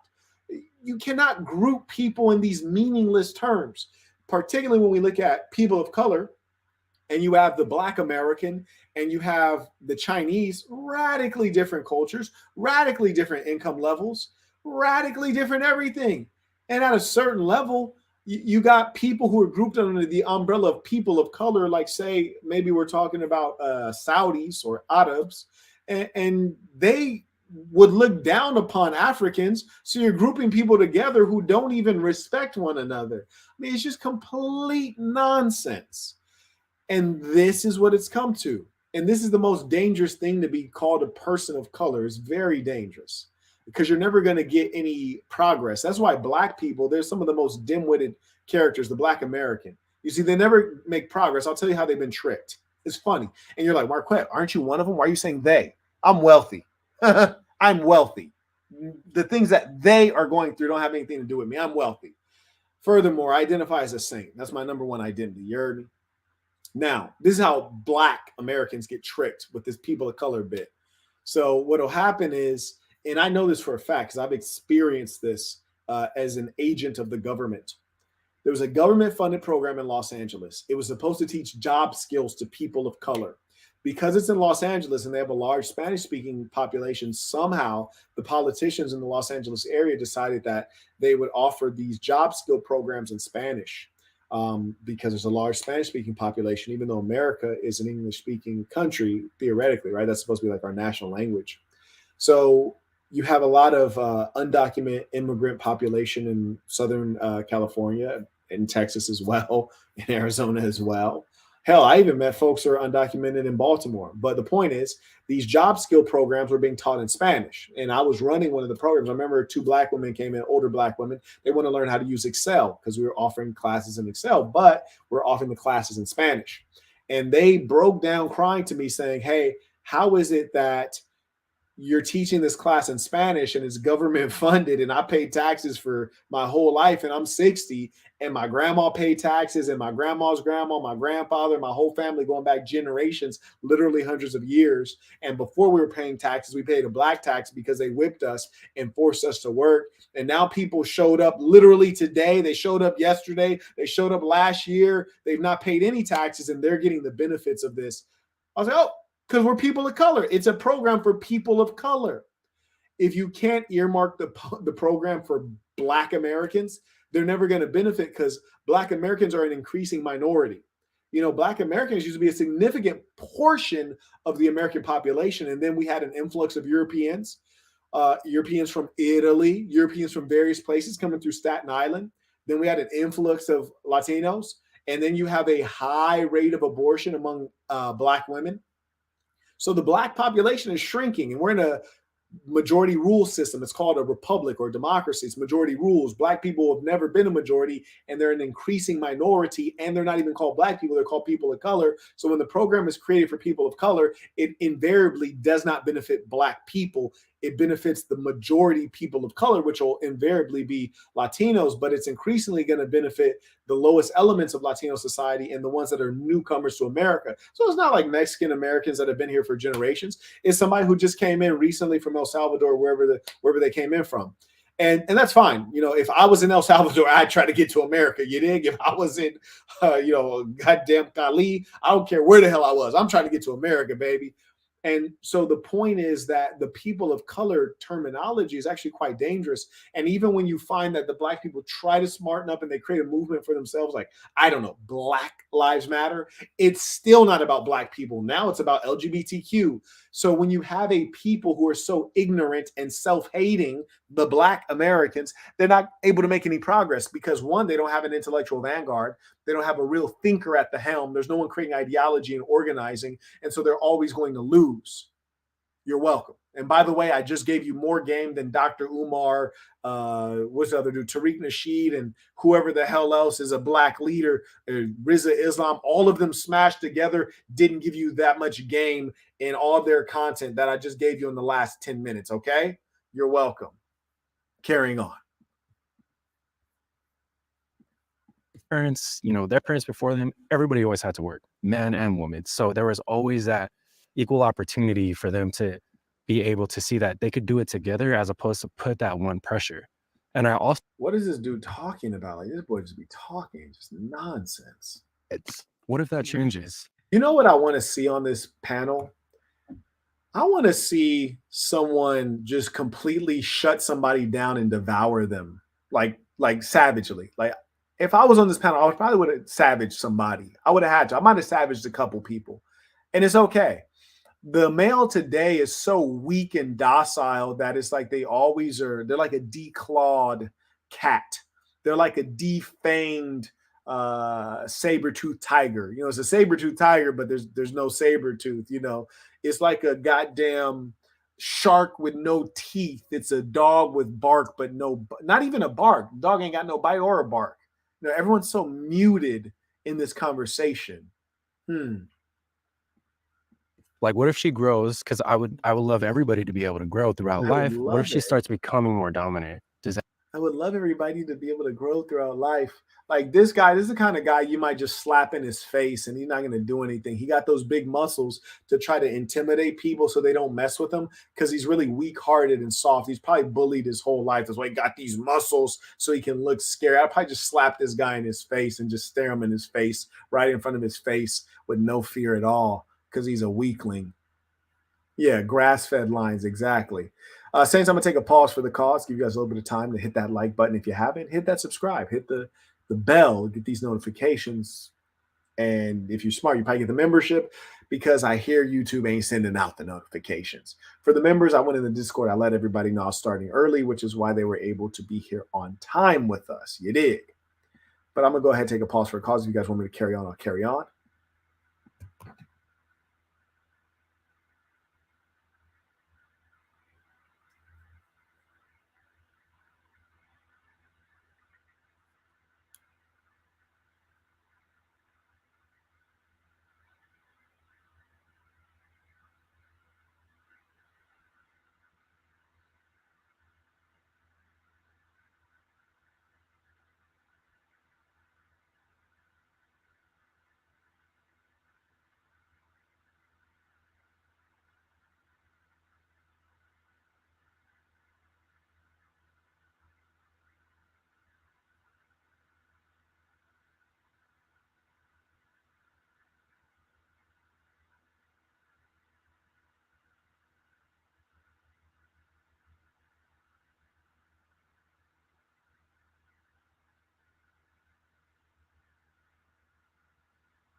Michael writes, appreciate you providing us with proper education pieces. Saints, I'm telling you, man. Oh, by the way, shout out to the ballers. Joshua writes, carry on, sir. Peace of the Saints. Sir, yes, sir. Paul writes, carry on, sir. This is elite level game. Man, I'm telling you. I'm telling you, man. Is that like You're saying if she starts becoming more dominant in a relationship? more dominant or equal to your dominant? Oh, yeah, she's gone. She's finished. We're done. See, that's my I feel you. And the funny thing, too, is the concept of a dominant woman, that doesn't even sound right. What are women on average, 5'4"? in America, 5'4". So you're telling me I'm towering over you, but somehow you're dominating me? It doesn't even look right. Like sometimes I look at my woman and she's sitting on the couch and her feet are dangling. She's sitting on the couch, her feet are dangling, doesn't even touch the ground. It's cute. I look at it and I just appreciate her being a little woman, you know. And I look at her little feet, and sometimes I see her shoes laid out next to my shoes, and it's just cute. It's a beautiful thing. I'm like, oh, you sweet little woman. Your feet dangle off the couch like a kid. You know, I can't even remember when my feet dangled off of the couch. What was I, like 8 years old? So I say that to say, what kind of a weirdo would I be as a strong grown man to be dominated by someone who is virtually in a eternal state of being a child? Just as I wouldn't let an 8-year-old child of any gender walk out in the dark at 11 p.m. at night by themselves or walk through a dark alley, I also wouldn't let a woman do that because it's equally unsafe. And to let this being dominate me only speaks poorly of me and my self-view and me engaging in self-denial. It's just silliness. And how strange is it when you're of the gender that is the rational gender to take domination and leadership from the gender that is less able to hold on to control of their emotions. And sometimes that's just due to their own mental infirmity, and other times it's due to a natural cycle that occurs in the female, a hormonal cycle. They're meant to be unstable for a part of the month. Yes, it's been well termed. They are unstable creatures, and you would let them lead? Stop it. Think like, look, I got children. I don't need somebody else to take care of. And I love your thing about, you know, the principle. The bisexual fella has children. I mean, look at look at the freeze frame. He looks like a broad right here. He looked like Rachel Dolezal right here. Wow, the bisexual guy has children. It's charming and everything. But you know what I need? I need a badass woman who can match my badass energy. I work with my wife. No, you don't have bad ASS energy. You have I get railed in the backside energy. You have I'm a light-skinned black woman energy. Like, I want somebody to confront this dude. Like, if I was there, I would have confronted old boy. I'd be like, hey, bro, what race are you? Because you look like a white guy spray tan to look like a light-skinned black girl. That's what you look like to me. What race are you? I'm just curious. God damn. There's some weird stuff going on. Wife. And I'm going to tell you, I take care of her. She takes care of me, and she's badass. And that's what I'm attracted to. I don't need a submissive that I have someone to take care of. And then see, why are they even letting this guy talk? I would have had to shut him down. Like, bro, you like dudes. You like dudes. You shouldn't even be in this conversation. And here's the thing. The overwhelming majority of the human population is male, is a heterosexual male. The overwhelming majority of the male population is heterosexual. We're talking about like 95%, right? That being the case, why is this homosexual fellow even inserted into this show? I'll tell you why. It's because they're trying to promote his lifestyle and his ideology. That's why. it's fine. You know, if she goes through that, then I'll be there and I will take care of her. But I'm not looking for somebody, another child to take care of and have to dominate and tell you go there. This is where we're going to go to dinner. This is we're going to do that. Now, that's why what he was saying, I was going to bring that fact up too. A lot of men are depressed because they put it on this shield. No, men are not depressed because they're having to fulfill their natural role. No, he was just talking about being decisive. He literally mentioned, as an example, selecting where to go eat. Firstly, that is not a function of being dominant. That is an irrelevant, trivial thing. And we all know women mostly are the ones who like to decide where we would go to eat, which restaurant we would go to. And it's really an irrelevant thing in the grand scheme. I don't care where we go out to eat. And to be honest with you, if I'm a good woman, we're not going out to eat. Shorty about to get in that kitchen and hook up some super fire. And if you're a member at patreon.com/the Saint the Sinner, you know it's real because you got all of the recipes that I eat are there. And guess what? I can't cook any of them. I can't cook one damn recipe on that list. Maybe I could. I mean, I haven't tried. The point is I haven't tried. I don't need to try. My old lady wouldn't let me try. It'd be ludicrous. and it will be beneath me. Not because there's something wrong with cooking. Cooking is a good thing. But there's a lot wrong with me cooking when I got a perfectly healthy woman who loves to do it and feels like it is her purpose. And as much as she feels like her cooking me a good meal is her purpose, me being a protector, a guide, a leader, a provider is my purpose. And I will dominate. And her choosing what restaurant we go to has nothing to do with domination. It has a lot to do with, as a CEO, you don't involve yourself in trivial, petty matters. And one of the differentiations of roles is the female, a part of her sphere of influence, is food. She cooks the food. She chooses the restaurant. Yeah, it's food. That's her thing. Let her do that. And women do care more about what you eat. And truth be told, women are more given to pleasures. You know, the pleasure of the food, the pleasure of the body. And in as much as that's the case, yeah, shorty, choose the food because, you know, I'm a man. You hear me? Like, you guys may have been on my live stream on the Saint channel. You see my assistant comes in the morning to help me get going. And one time my assistant was there, and as good a woman as she is, she's a lovely, very feminine woman. And it turns me on when they serve well. But anyways, this particular assistant, she was stirring some protein into some water. Most people have their protein in like a smoothie. I just put mine in hot water. And this particular protein is plant-based protein. So it tastes like dirt. And I was talking on the live session. I was like, yeah, this protein tastes like dirt. She was like, oh, I could put it in some vanilla almond milk. I could put it in a smoothie. I could do this. And I was like, no, it's okay if it tastes like dirt. That's life, baby. Like it can taste like dirt. I'll drink dirt if that's what needs to be done. A woman doesn't want to drink dirt. You know, my lady, you see me eating sardines raw with nothing else. And she like looking at me with disgust. But see, it's not that I like it necessarily. It's that it's a great source of protein. It's a superfood. And so I'm going to eat it because it's fuel. I don't need to enjoy it. I'm greater than that. Most women are not. They need to enjoy their meal. You heard me? They have more fat tissue than us. They bear children. They eat for themselves and the children. They need to enjoy eating. That's cool. We need to understand the difference. A man never feels down or depressed about doing a man's job. A woman shouldn't feel that way about doing her job. It's a pleasure. Huh? If I have to be the leader, I have to do this. And you know who goes to get help first? Women. Okay, that totally makes. Yeah, of course they go to get help first because they need the most help. Huh? Shout out to Irving, who came in by Cash App, writes Peace to the Saints. I mean, the funny thing is that, like, for example, in my case, I almost never go to the doctor.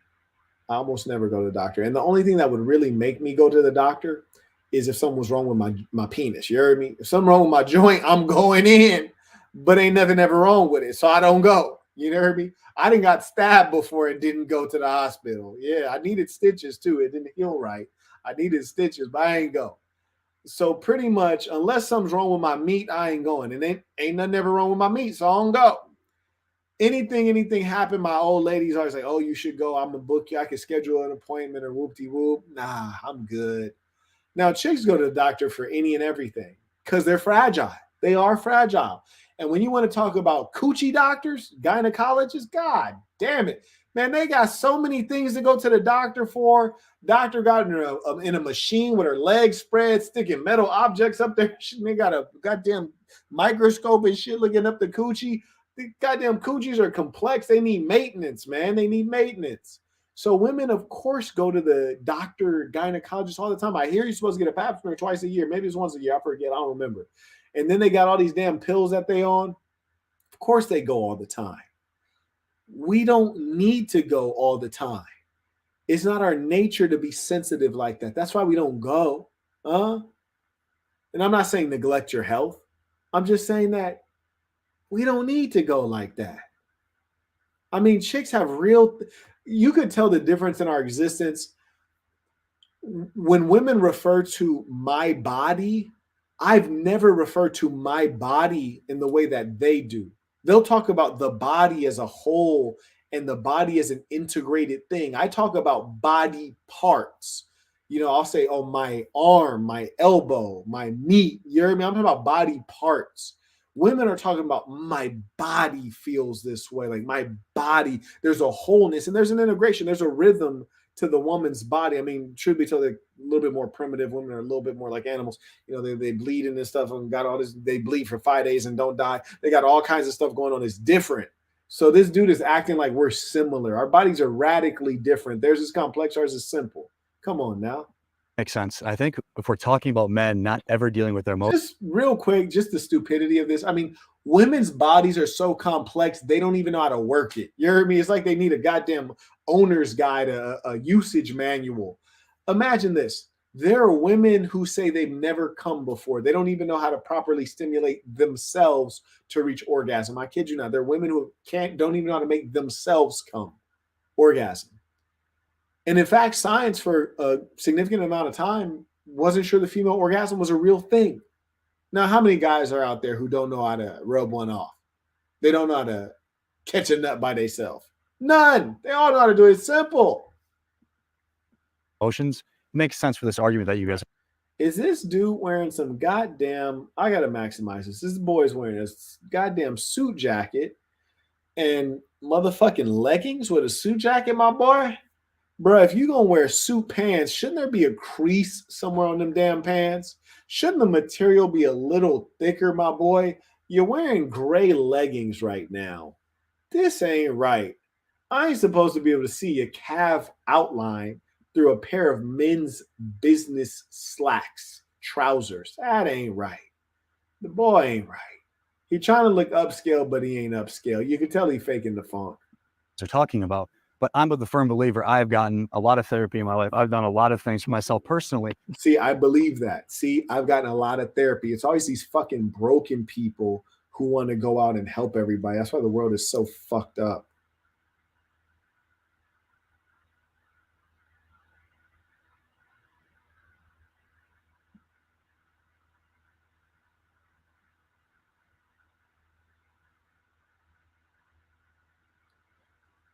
So you got a situation where you have people who they'll go out and see a therapist, but their therapist is also seeing a therapist. And so you basically have people who are mentally fragile circulating the poison that lives in them to other persons who are also in need of help. You know, it's like the misguided are misguiding people. Really sad. And I appreciate him being honest, but it's just like, come on, bruh. Irvin writes, how can I watch the first webinar on Boss University? That one is also linked on the main page of Boss University. Like once you go to the login part, and if you email me, I'll send you the link directly if you need it, just to make it easier for you. And I can also embed that again in the first lesson just to make that easier for anyone else who might need to find it. But the first link is the link on the main page of Boss University. Thank you for that question. To resolve my own internal conflict. Okay, so it's a job of alpha men. The real integrated alpha man has the capacity. Stop it, bro. You're a soft ass weirdo. Okay, and let me be clear. All these damn emotions this boy has, I don't know what the hell's wrong with him. You talking about like it's the job of an alpha male to. I got to rewind and hear these soft ass words. I couldn't even. What this boy said. I've gotten a lot of therapy in my life. I've done a lot of things for myself personally to resolve my own internal. All right, he's about to say it right now. Here we go. Conflict. Okay, so it's a job of alpha men, the real integrated alpha. Oh yeah, so he said to resolve my internal conflict. It's like, bro, what are you talking about? Like, I don't even know what that is. I'm like, damn, what the hell is internal conflict? What if you just didn't ever have any? How about that? You see, these softies, maybe he grew up in middle class America, upper class America, and he was just in such a soft ass situation that, you know, he had to create some challenge. And so he had internal conflicts. Like, what are you talking about, bro? Like, I need an example of what the hell that is. I don't even know what the hell that is. What the hell is internal conflict? Gentlemen, have fun with life. I'm having fun with life. You know what I do every day? Every day I wake up, I say, let me get my 30 minutes of sweat straight away, because a happy day starts with exercise. Boom. So we get the exercise. I feel good automatically. Then I say, okay, I'm going to go down to my workplace and wherever I decide to plop down and work for the day. As I'm working, I'm like, all right, I'm going to go have lunch. And when I go to, look at the restaurants, I look which restaurant has the most beautiful hostess or the most beautiful waitress or the most beautiful servers. I'm going to eat there because the servers are fine. And at some point, I'm gonna try to catch one of these servers slipping. This is fun, entertaining for me. Then I'm gonna go back to wherever I plop down with the electrical outlet nearby, and I'm gonna work. Maybe try to catch me some more chicks. Life is simple, bruh. Getting laid, getting paid, and chilling in the shade, man. What else is there? These internal conflicts, motherfucker. What are you going through? The hell is wrong with you, bruh? If a man has the capacity to understand what he's feeling, why he's feeling the way that he is, articulate in a way that is productive to the Well, why do you have so many feelings? That's my point. Like, where do you get all these feelings from? Am I like the fucking Terminator? Like, I don't have any feelings or something? Like, this motherfucker got enough feelings for everybody. Shout out to Gensley, came in by a PayPal. Where does he have getting all these feelings from? Damn. dynamic. So a real man is someone that understands himself deeper at an emotional level, has taken the time to do that so he can show up as a rock, not so he can show up more. Dude, you're weak as shit. I was just talking to one of my ladies today, and via text message, and I had asked her if she keeps a journal. She says, yeah, she does keep a journal. I thought that was good. I was like, pleased to hear that, because I like people to be reflective. And she says that she writes in it almost every day. I say, okay, well, what do you write about? And she says, I write about the things that I might be overwhelmed about, and things that might be worrying me, kind of help me think through it. I said, okay, that's cool. She's like, well, what do you write about? It's like, I record and document how my health was that day. I write on my goals in the areas of health, wealth, and relationships. And then I make my reflections for the day. And she says, oh yeah, our two journaling styles are very different, like masculine and feminine. Like, obviously mine is feminine, yours is very masculine, which is right. Her journal is dealing with her emotions and her feelings, and it's of the heart, and my journaling is of the mind. It's of the rationality, as I'm evaluating my day and I'm planning on how to execute on my goals. There's like nearly no emotions in it. It's scientific almost. Like, for example, today I record that my knee was hurting when I started my morning exercise, and I anticipated that it would stop hurting once I completed my stretches. It did not stop hurting. I should modify my exercise regimen for the next day. It's no emotions. I didn't even say how I felt about the pain. It doesn't matter. This dude is soft as hell. Truth be told, I wish we could do something with these kind of characters. Jeffrey writes, tuition, we need this lecture, Saint. Indeed, it's so painful to do, though. It's painful to do these lectures after listening to these nuts. Or emotionally. Problem is that if you're super emotional, when we talk about the whole thing of being submissive or dominant, your woman is going to dominate you because you're. That's not the important part. When you're very emotional, your woman is going to leave you. That's the key. Some women will dominate you because some women are sick perverts, or excuse me, they're reacting to trauma. They're psychopaths, and they want to dominate a guy because maybe their father was a mean-spirited person, and they want to dominate you. Kind of like replaying this scenario where they get to win this time. But most women are just going to leave you. You're like, oh, you're weak. I'm going to leave you and go get a boss. Go get a man who's mentally strong, mentally resilient. Shout out to Derek. He writes, peace and saints, tuition for the game. Appreciate it. Let's work. So emotional. Emotionally unstable. Yes. Let's say that. It's emotional. Let's stop using emotion. Let's start using emotionally unstable. Right. Since you're so emotionally unstable, she's going to dominate you. So what I wouldn't have done, Lucario, is I wouldn't have let this weakling tell me what words I'm going to use. That's number one, because he's weak. It's like, bro, you're not regulating a damn thing. You heard me? You ain't running nothing but your mouth. That's number one. And then number two, you have a low IQ, so you're in no position to suggest diction choices. So, nah, that's all out, bro. And then she's going to lose respect for you, and that's going to teeter the waters of the relationship. So, you guys know dominatrix exists for a reason. And by the way, I used to personal train at dominatrix. You guys are. Did this guy say dominatrix exists for a reason? This guy it's the idiocy that comes from this guy. It's limitless. I like her places. She's got better taste than I do when it comes to that kind of stuff. So please go ahead. We do butt heads once in a while because she is dominant. But does that mean she lost respect or attraction for me? No, not at all. So this guy is basically talking about the dominatrix female. He's saying that There are women who have this personality. That's not a personality. It's a reaction to trauma, generally speaking. In the rare instances that this might be a personality trait, this would constitute what you call an outlier. And there's no sense in even discussing the outlier because it's not what most women are and it's not what most men will encounter. The overwhelming majority of women are feminine. They want the guy to be taller than them. They want the guy to be bigger than them. Why? This is a visual, physical manifestation of the male dominance, and some might say superiority, that the woman seeks. They want the guy to make more money than them. So it's undeniable.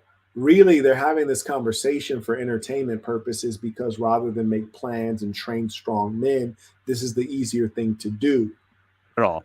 And trust me on that one. So I think it does depend on your energy. You have a very high one, right? Maybe it doesn't mix well with somebody who also has a real.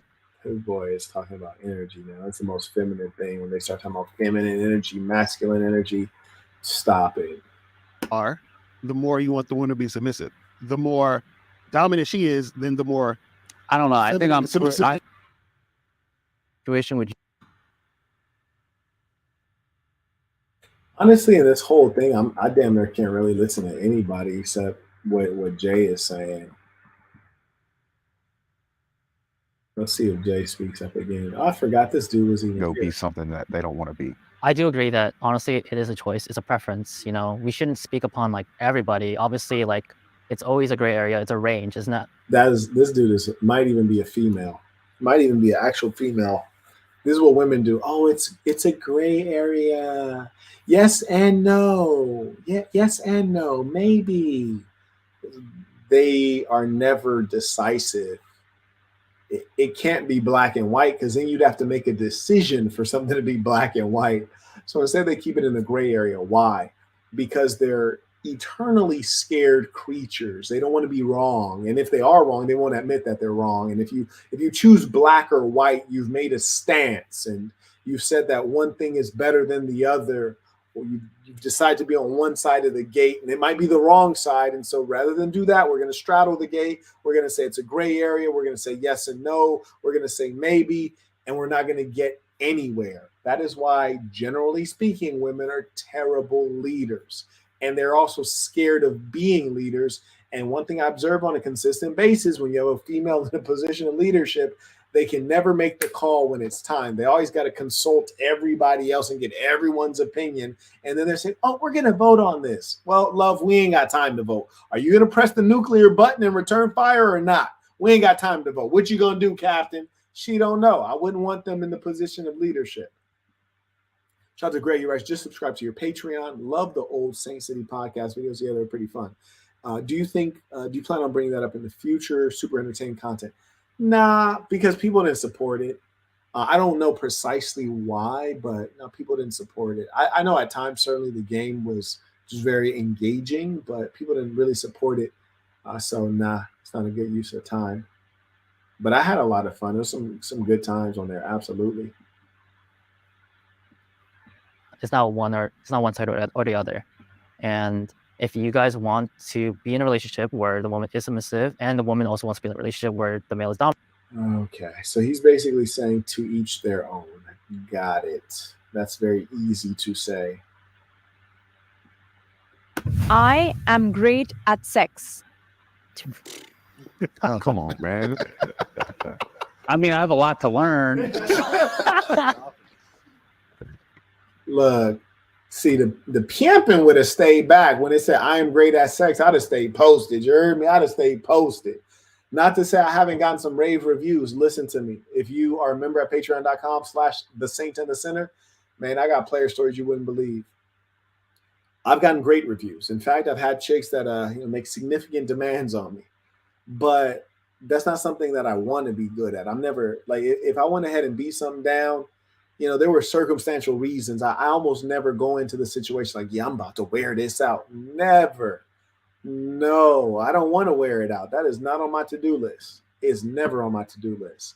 As a matter of fact, I don't even really want to do a second round. One round. Now, not to say that there haven't been chicks that bring them other rounds out of me. Oh, absolutely. Some of them turn me into Floyd Mayweather. You did. I'm giving you rounds. Yeah. But this is the primitive side of the male. Where they're trying to be good at sex. This is the trick male. This is the male trying to serve the female. This is the perverted female who's over sexualized. This is the pornography culture where love making isn't love making. It's getting off. It's circled around the orgasm, not the connection. I don't partake in this kind of thing. So what are we discussing? Prove it. right now. Bro, this was a chance to redeem yourself. No, I know, but it's Yeah, so this is about to get weird because right now we're discussing sex and you got two bisexual dudes on there. So this is about to get real spooky right now. Shout out to Solon. He just went on sasnbrand.com. He copped that Assassin brand classic long sleeve black tee that will be discontinued within 24 hours. It's just All right. actually, I'm gonna go back. To not only The beta male didn't change his mind. I told you he was abroad. What kind of person is asked a simple yes or no question? You have to vote with your feet, and he makes his vote, and then he rescinds his vote and changes his mind. What a goddamn broad. Oh, if he ain't feminine, what is feminine? connect physically, but also emotionally, you know, and I think that's the biggest trick I've learned, not trick, but the thing I've learned about my years of being with my partner. My partner. Why is no one addressing him like, bro, why do you keep saying partner? Is it actually a female or is it a trans, or is it a dude cross-dressing? How about that? I want to know because he keeps saying partner. have to sort of like, you know, keep the spice going. I would say, you know, I think the fact that we have a woman who keeps coming back or who keeps wanting it, I think that, you know, that's a sign that she thinks you're great at sex. That is a sign. But it also, you know, there are women who utilize sex for them to have influence and or control over you. There are also women who try to make you like really beat it up and do all them rounds because they try to take that sexual desire out of you so you don't exercise that with other women. You know, women have fascinating means of manipulation that, you know, we really couldn't fathom unless we had a volume of experience with different types of women to see the repeat personality and the repeat tactics enough that we could identify the strategy. So, you know, women will fool you, man. I mean, there are women that'll make you think that they're enjoying you from a sexual perspective, and they're not. You hear me? Because I've heard them have these conversations. And there are women that think it's their duty to make you feel like you really beat it down, even if you didn't. You know what I'm saying? I think it's a silly thing to pride yourself on. It's a sign of an immature man. There's nothing wrong with doing a good job. And, you know, for my main piece, you know, I feel like having side pieces makes me do a better job. If you guys understand, I think only the players really gonna understand that. Carrying on. Shout out to Ibrahima. He writes, as a member, do we get access to the Patreon? The Patreon and Marquettism have the exact same content. So there's nothing on Patreon that is not on marquettism.com. So you essentially have access because it's the same content. It's just a member site. The good news is that there actually are a couple of things that are not on Patreon. They link out to Marquettism because Patreon actually does every now and then flag my videos. Would you believe that? Yeah, I know it's getting crazy. Yeah, Patreon flags my videos. Yes, indeed. Shout out to Greg. He writes, why do they have bisexual, gay males talking about heterosexual relationship dynamics? Strange. I know. And this is not the only show that has homosexuals discussing heterosexual relationships. It happens. Because she actively wants to keep it going and keep it going in that direction. Yeah. You know, so you know, sex with There's like being with 1,000%. Plus, you love them, right? like no matter what. Like you could have every supermodel, every movie star, everything. Like fuck all that. Like I want that person. Focus so much on like what they like as well, you know, like This dude is so effeminate. Like, man, I'd be ashamed of this kid. I would be super ashamed of this kid. I would not want a son like this. 6 at home and I'm working and she's doing her thing. So I hate listening to this dude's voice. It just has no bass in it, has no timbre, has no texture to it. I don't know what kind of woman we want to deal with this guy. And this dude is definitely a white guy with face paint on. Somebody tell me I'm lying. This is not a whole white man with face paint on. Please tell me. I wish I was lying. I wish it wasn't true. That or it dies. Right. And I love that. I love that you talk about the amount of intention that you live with in regard to making sure that you're always evolving with it, always making sure that it's spicy. You just care. I think if you have a genuine care for the other person. Stop it, bro. You're a weirdo. You're trying to please that broad, not because you care, but because you want her to think well of you. Get to the heart of it, bro. You live in surface. You don't even understand yourself, little buddy. Shout out to Joshua. He writes tuition. Peace of the saints. Good to hear from you, Joshua. This boy don't even understand himself. He's an overgrown boy, this one right here. Now, it's not because you care for that person that you're trying to perform in the bedroom. Is that you care what they think of you. You want to have that feeling of you did something for them. You want that reaction from them. It's not about them, bro. You don't even understand yourself, man. That you're involved with, then maybe you're not great right then and there, but it will eventually develop into being something that way. So I love that care that you demonstrate with that. This dude sounds so sweet. Shout out to Aiden. He writes, "This ism is needed." Saint, I appreciate that. Indeed it is. I'm interested in what you had to say. You've been very quiet on this one. You've been usually like that. Now that's curious. This man in the fake Native American and started becoming the moderator. He calling people out. He didn't call out Jay like, "Hey, I need to hear what you got to say." Now, if a bisexual dude is asking me to speak on like my sexual prowess, I'm like, bro, chill, my boy. All he said was, "Look at the receipts." You know, he knows it. And look, and that's a very important thing, right? Is so I think that as a man, I don't hate to say, that you should come in confidently. And I do find by and largely, it's kind of like you could have the alpha beta argument. I do that thinking come in kind of in a dominant way. There's a reason 50 Shades of Grey is so popular. Yeah, I mentioned that earlier. Yeah, that's correct. And that goes back to the original question that's posed for this debate, which is, do we want a submissive female or a female who's dominant? Well, clearly we want a submissive female. And on the other end, does a submissive female or a female in general want a guy who's dominant or masculine, shall we say, or a guy who's effeminate and may guzzle Skittles from time to time? Well, they want the dominant guy. 50 Shades of Grey was not about a bisexual guy, right? It was a heterosexual guy who was a good earner, very dominant, and, in some ways even oppressive. That's what they actually want. Saints, it's been a pleasure at this time to fellowship with you. Until next time, peace to the saints.